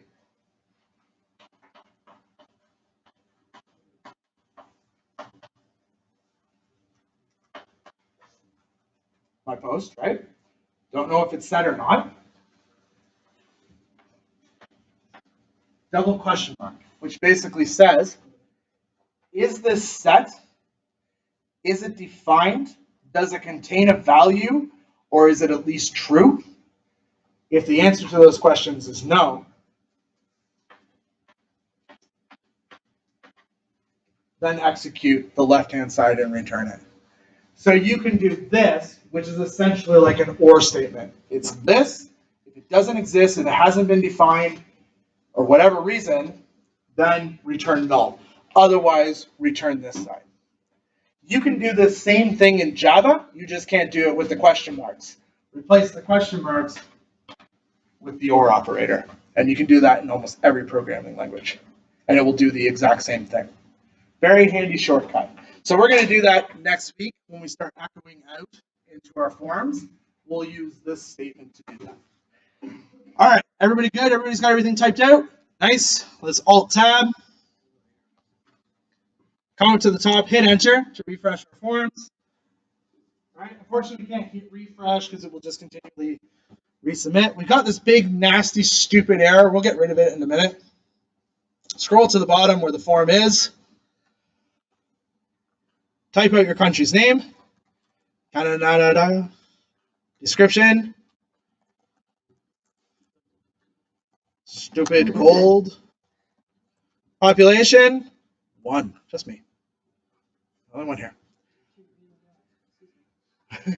Fine. 2. Click create. New country was created successfully. Well, what proof do we have of that, right? There's no proof. It says it was. We don't know that for sure. Right? How can we check? Well, one way we can check is by going to Workbench and running a, what would you run? If you wanted to check the rows in the countries table, what would you run in Workbench? Select, well, not all, that's not a word. Select star, yes, from, no, countries. Select star from countries.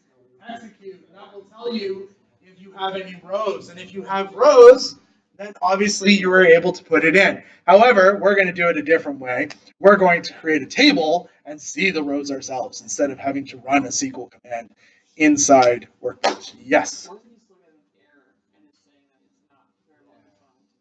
If you're getting a variable undefined, it's because one of the post values that's inside your SQL is not what you put inside your form. That could also do it. Yeah. So that does lead to one last thing before we take a break.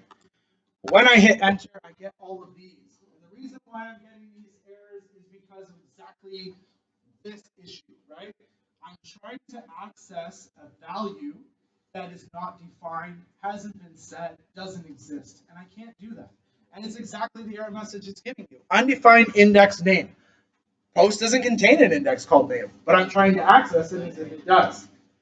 So we could go through the concept of doing this to solve the problem, but that's not the proper way to solve the problem.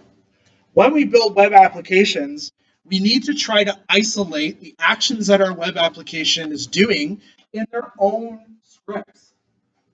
This script should simply take the details from the user, and then when it's done, submit those details to another script that exists in its own file. So we're going to do that now. We're going to create a brand new script. Under examples, right click, choose new file. And of course, I completely forgot what I called this one. Oh, I called it insert. So right click, new file, insert.php.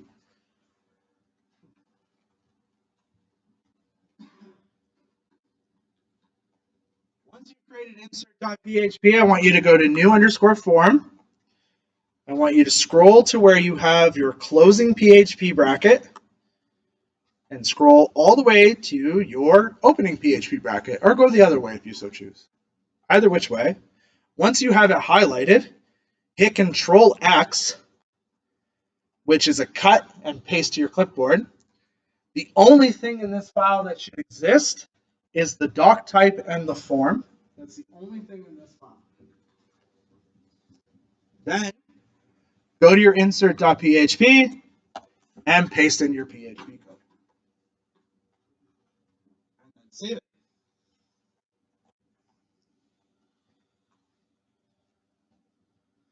So I haven't written any new code. We just copied over our PHP content over to the new place.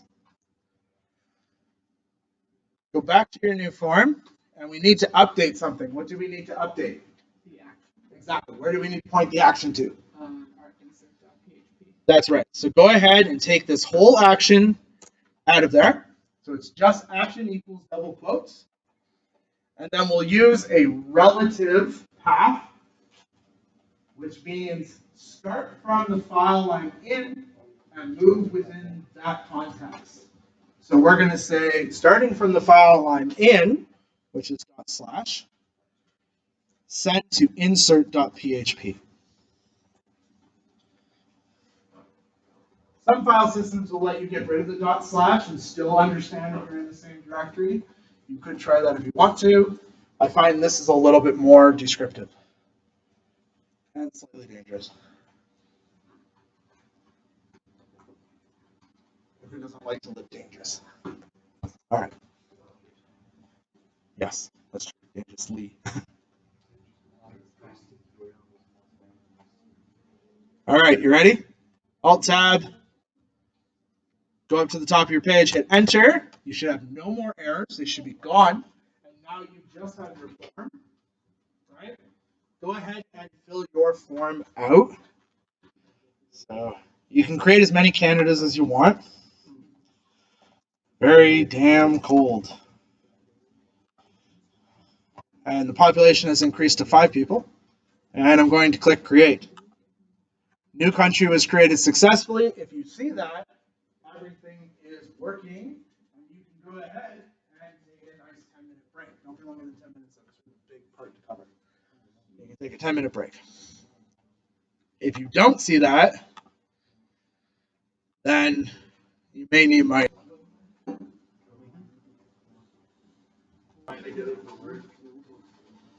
pause. We might actually get a full recording. All right, so step 1, let's make sure we create some more records. So go back to your main page, refresh it, create a few records, right? So United States.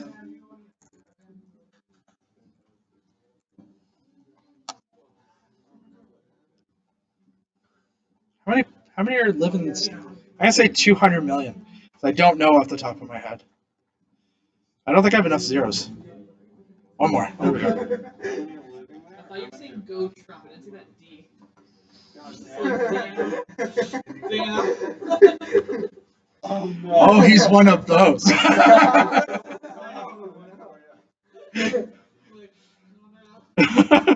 Oh, awkward. Nice chocolate. There. I don't like how many people live in Switzerland? 9? There we go. 10 people. 10 people. There we go. Wait, does Switzerland have an emperor? It doesn't have an emperor. Is it really? Yeah, they have a king, They have a monarchy? Is it? Does it actually have power? It's like Canada, it's a comedy thing. Oh, okay. It's like, oh, okay. All right, so we have 3 records. Now we're going to create an HTML table, which will be like the second time you guys have created one. Which I still find so funny that you had an HTML class and you didn't create a table. That just kills me. All right.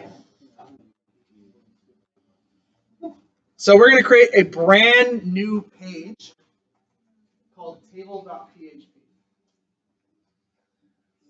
So right-click on examples, choose new file, call it table.php.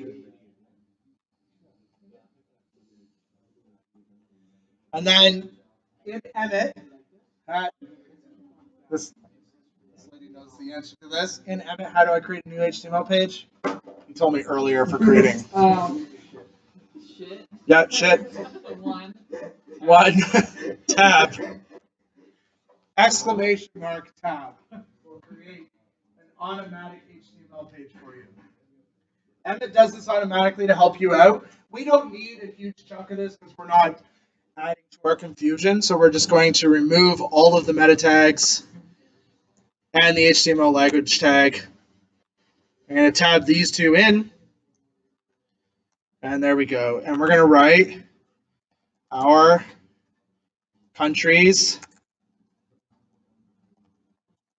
index. So I'm saying index because it's a collection of all of our countries.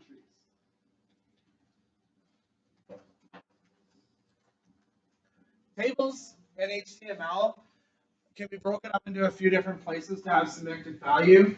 There's the T head, which is the head part of your table. That's where your column names should go. There's the T body, which is the main content of your table. And then there's a T footer, which will contain things like citations and reference notes and stuff like that. Tables are quite sophisticated, and I can kind of understand why mine got missed. It can be like a full class just working with tables, but we're not going to get into that. Suffice to say, a table is meant to reflect tabular data semantically, right? So if we're looking at HTML5 semantics, a table is for tabular data only. That's its purpose, right? So anything you're going to have rows of. Well, guess what, folks? Database tables are a table, right? So when we want to represent them, it makes sense to use an HTML table because these two things are one and one, right? So that's what we're going to do. We are going to create a table spelt with letters like so. So we're going to type in table. And our semantics are just going to rely on the T head and the T body. So the T head is where we're going to put our column headings. So T head. And then I like to create the T body at the same time. T body, because these two are siblings. That means they're in parallel to each other. They're not nested. They're children of the table, but they are siblings.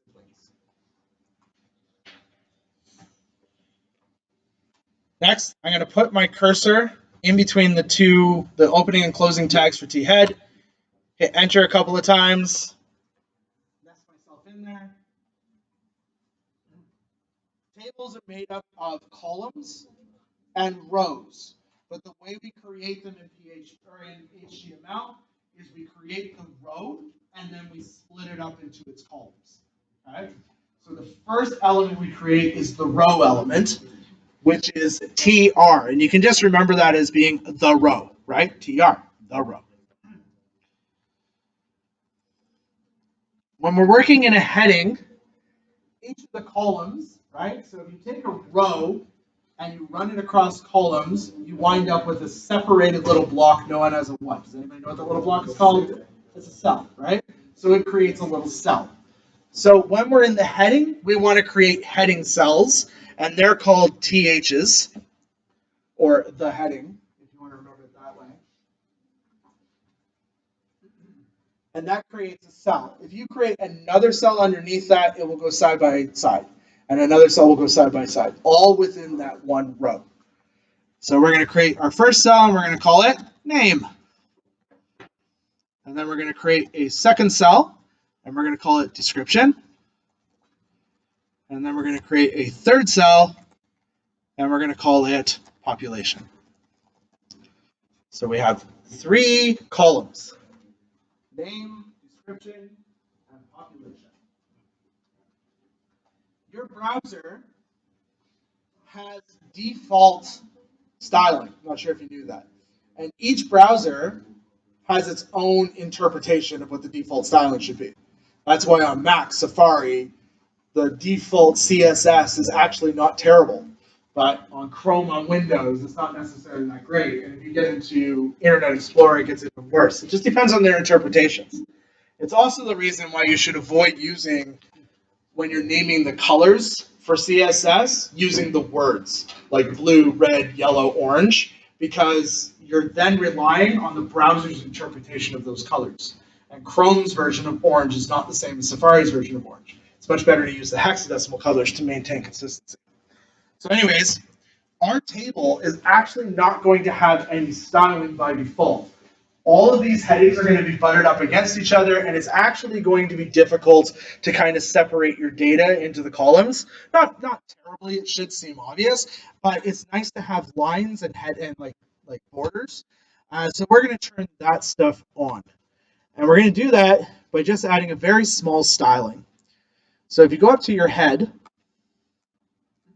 we'll add a style tag into our head. And we're going to we're basically going to use 3 selectors here. We're going to use the table. So we're going to select the table. We're going to select the TH, which is the heading cell. And we're going to select TDs, which are body cells.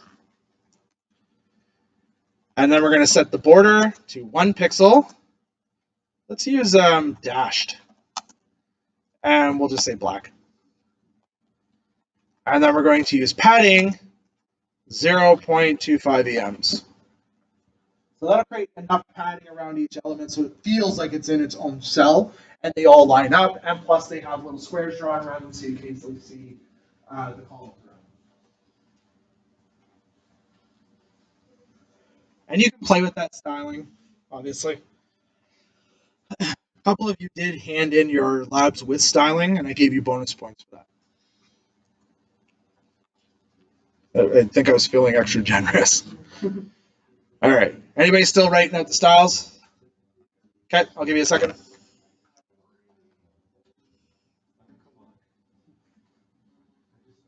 So the one unfortunate thing about this course, because we're learning about PHP and MySQL, we don't get a lot of time to really focus on the syntax of PHP, right?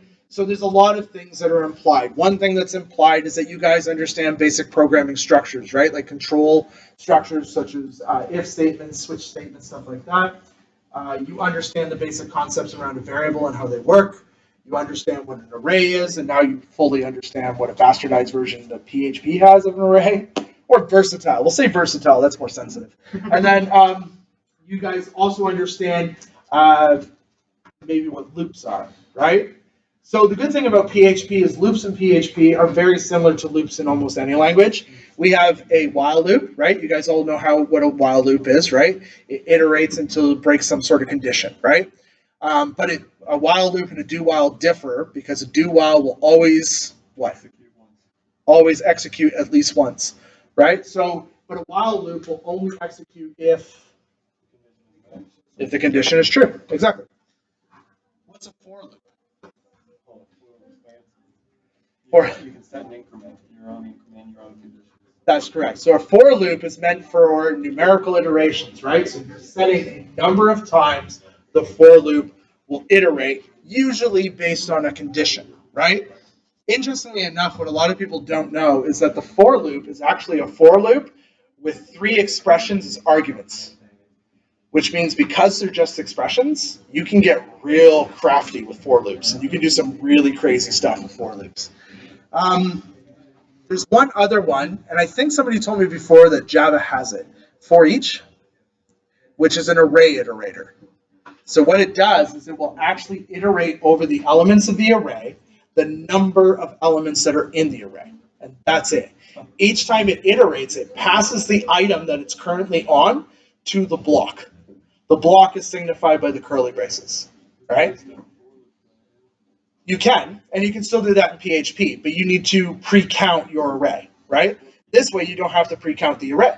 You just run for each, it automatically is already pre-counted the array, it processes one item, moves the cursor to the next item, passes that item into the block, and then you can work with it in the block. So for each loops can be a little confusing to newcomers, but they're super important. Let's scroll down to our T-body, and let's give some distance here in the T-body. And I'll move it up a bit and over a bit. The first thing I want to do is define my PHP block because everything I'm doing in here now will be scripting, right? So I'm going to do PHP opening tag and a PHP closing tag. I'm going to write for each to iterate over array items. Now the thing is I'm missing something. What I'm missing is our actual array items, right? We currently don't have the rows from our database. We've done nothing in the way of PHP to get our rows. We're set up in here to actually iterate over our rows, or at least we plan on it. We promise this with a single line quote, but we do need to actually go and retrieve the rows themselves. So let's scroll to the very top of our scripts, above our doc tag, and we'll write an opening and closing PHP set of brackets.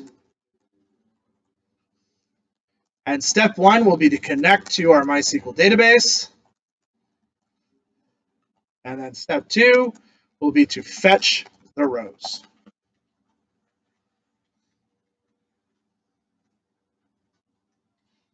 We're going to connect to our database pretty much the same way every time over the next few weeks until we get into PDO. Once we do PDO, we'll actually turn that into a file of its own and just include it anytime we need to do connection.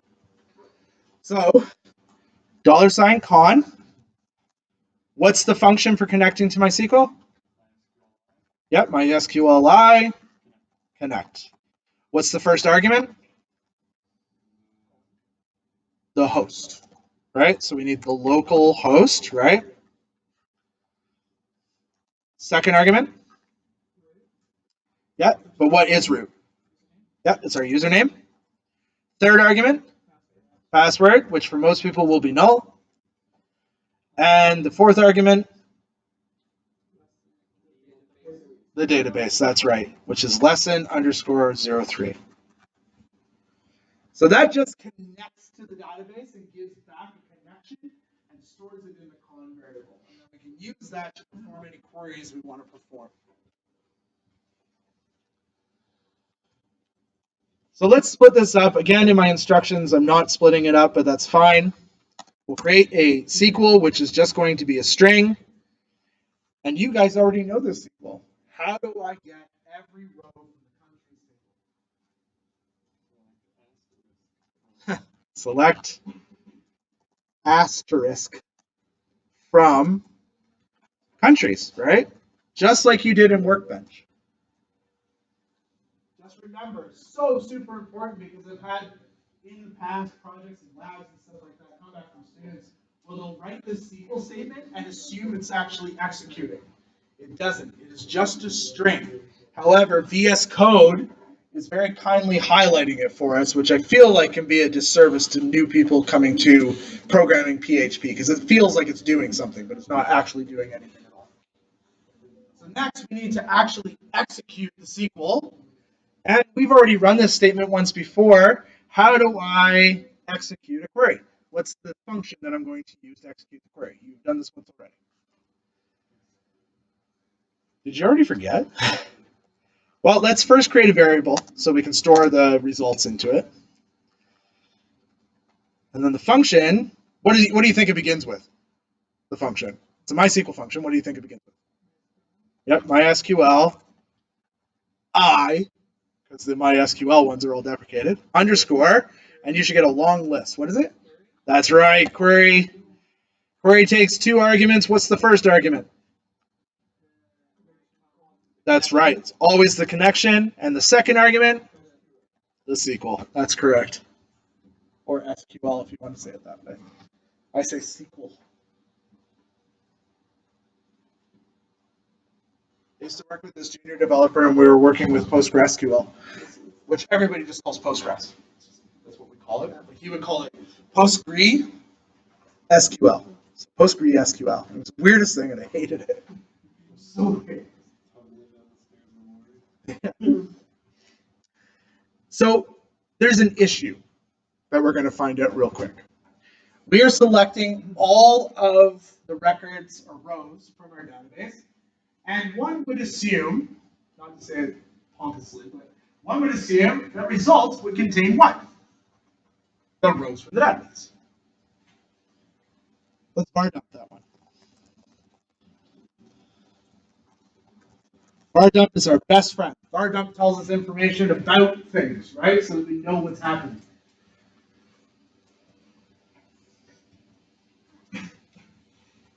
Alt-tab over to your browser.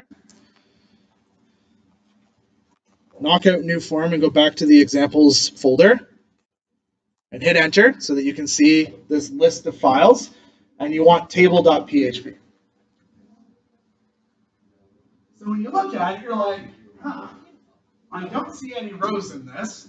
All I see is the current field, the field count, the length, the number of rows that exist in the table, and the type, and that's it. I don't see any other information. And the reason for that is usually that result you will take and then iterate over. Yeah. You're not actually getting back that result set.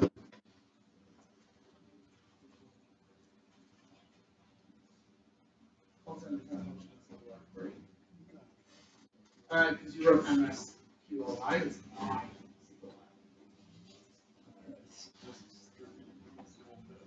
So there's two ways that we can actually iterate over this. We can iterate using a while loop over the results, and then work that way, but I find that to be fairly confusing.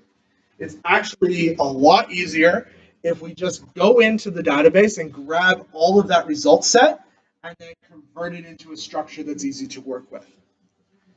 So let's jump back to our IDEs. Get rid of this var dump. And we're going to call this variable rows. And we're going to equal it to MySQL I fetch all. We pass it two arguments, the result we just got, and the format we want it in, which is MySQL I associative array. This is what it's going to create, which is kind of interesting. So when you look at our database has multiple rows. And this makes perfect sense on how this is going to break it up. It's going to return back an array of all our rows. So we get this parent array. Right? We get this parent array. This array is going to contain, for my database, because I have 4 rows right now, because I have Canada probably 3 times, and then the United States and everything else, it's going to create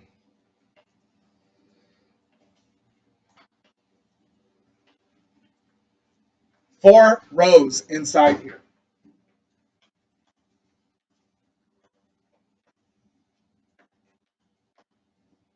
So 4 nested arrays altogether. Each one of these is an associative array. And what it does is it takes the column names from our table and makes them the keys. So we'll have name, which will point to whatever this data is. We'll have description, which will point to whatever this data is. And then we'll have population, which will point to this data. And it will do this on each one, but with the value inside that row. I'm oversimplifying this because also in there, because we did a select star, will be ID created at and updated at will also be in those rows. Okay, so let's take a look at what that's going to look like. Let's var dump rows. Oops.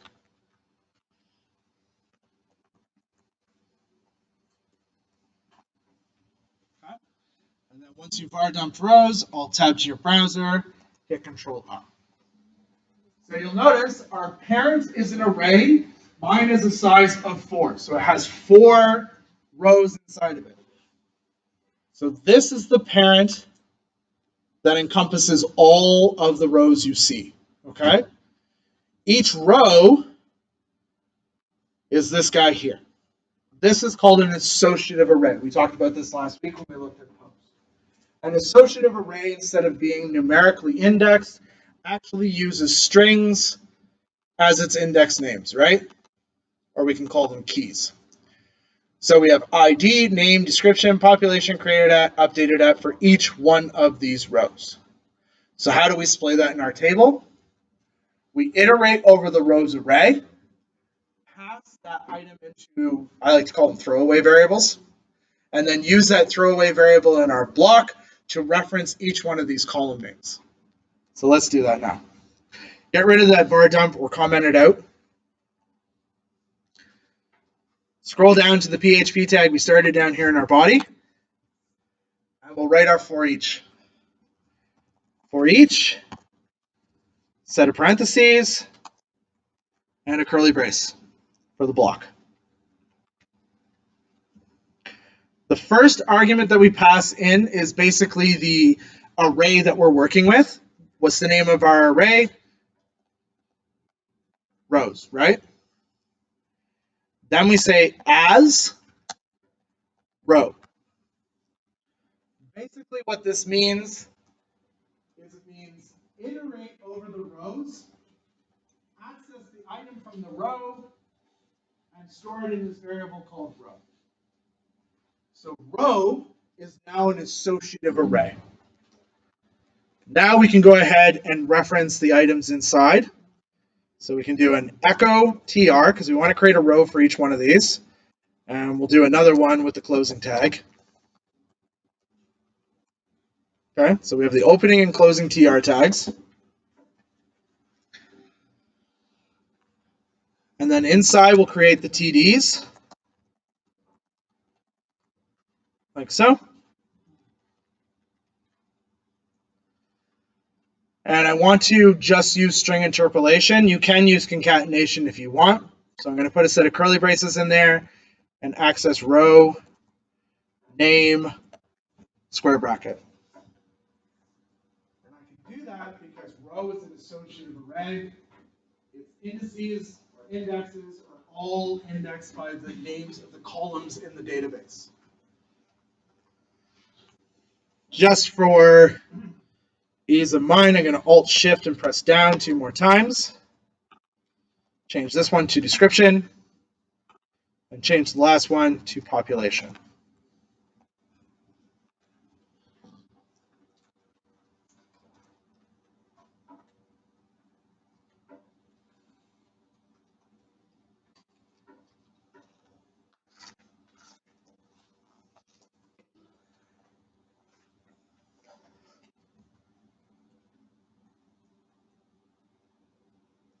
So once again, the for each is going to loop over the array. When we get our data back from the database, it will be in an array.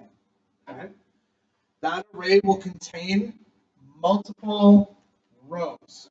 Each row will basically be represented as an associative array, which means it's an array, but instead of having numerical indexes, it uses keys as indexes, right?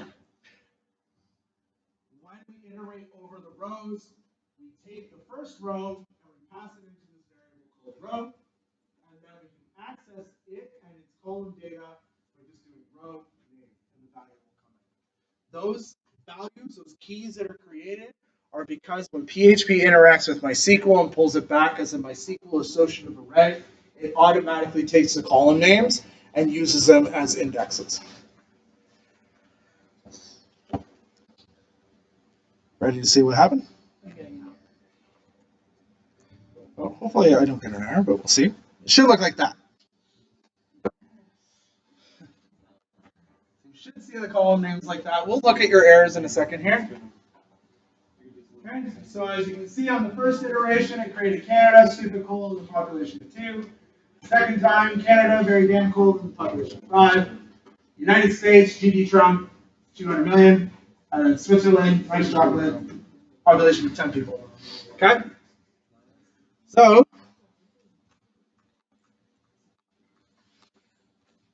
your lab today is actually practicing this whole thing, which I recommend practice often, because we're going to do it often, right?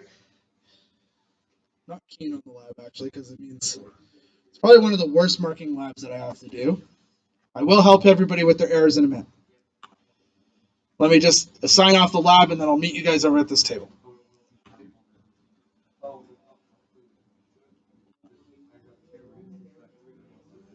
So this lab is lab 3. Notice there is attached files. Super, super important, just like there has been before.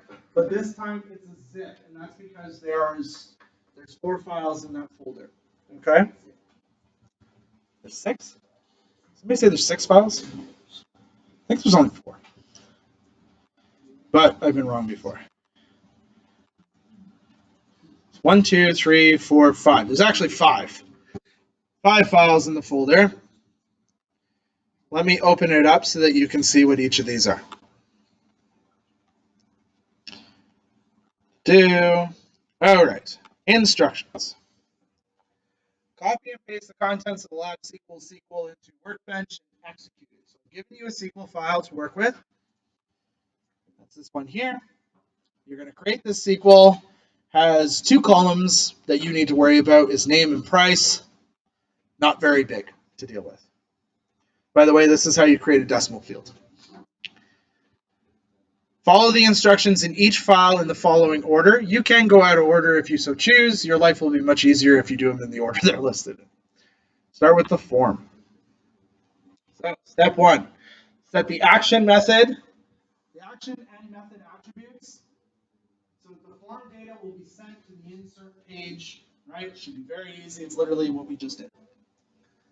Step 2, set the name attribute using the naming convention we discussed today. How do we name our form fields? Where do we get those names from? The database. The columns in the database tell us the names to name these name attributes. All right. So where are we going to get the names from, Adam? That's right. We're going to get them from the database. Step 3, set the name attribute. Literally the same step as you just did, right? That's page 1 done. 3 seconds of your life. Step 1, in the string provided below, write your SQL insert statement to create a new product. So it's literally just an insert statement, okay?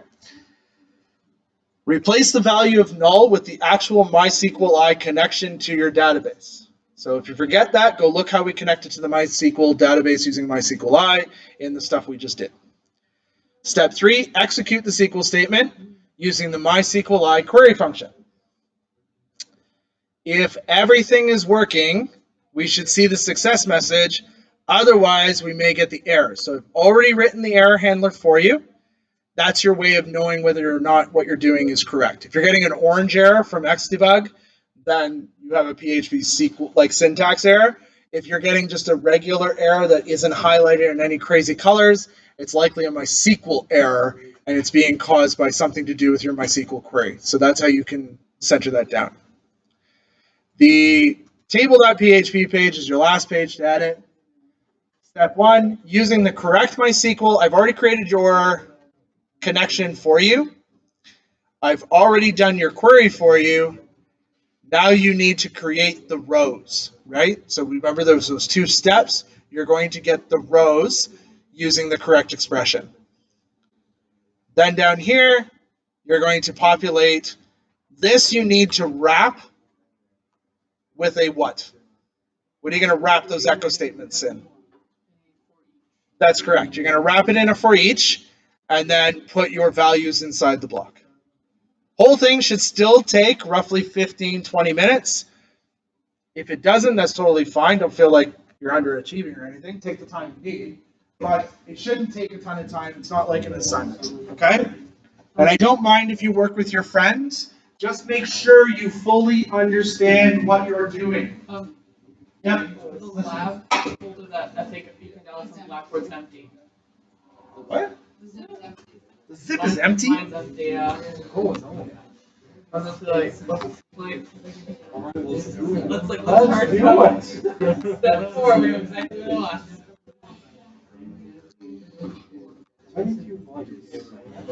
Oh, yeah. It's, Yeah, I think I know why. I'm having an issue where these files go through Dropbox, and then Dropbox basically doesn't keep them in the file structure as I run out of room. It just removes them and creates like links to them. You can't zip links. oh, you can totally turn that off, and I did too. Yeah, I'm gonna have to because it's really frustrating. What I did instead Oops. is you just selectively choose what it syncs, and it'll sync that in its entirety. You know what I mean? That's what I did tell it to do, but it seems to keep. When I create new files on the system, it seems to remove them. It's weird. Mine's never been like that. Box is also Oops. once you set it up, it's fantastic. Edit. It's hilarious. It's just shortcuts. Yeah, shortcuts. It wouldn't be so bad if it was actually shortcuts to the Dropbox files. Oh, that'd be kind of cool. Maybe just like a super condensed, nice zip file because you're just dealing with the links. Exactly. It would also create public links of whatever files were in there. Yeah, that's true. I could do that. All right, go ahead. It should be there now. Try to download it. Make sure it works. Good. All right. Let me stop the recording.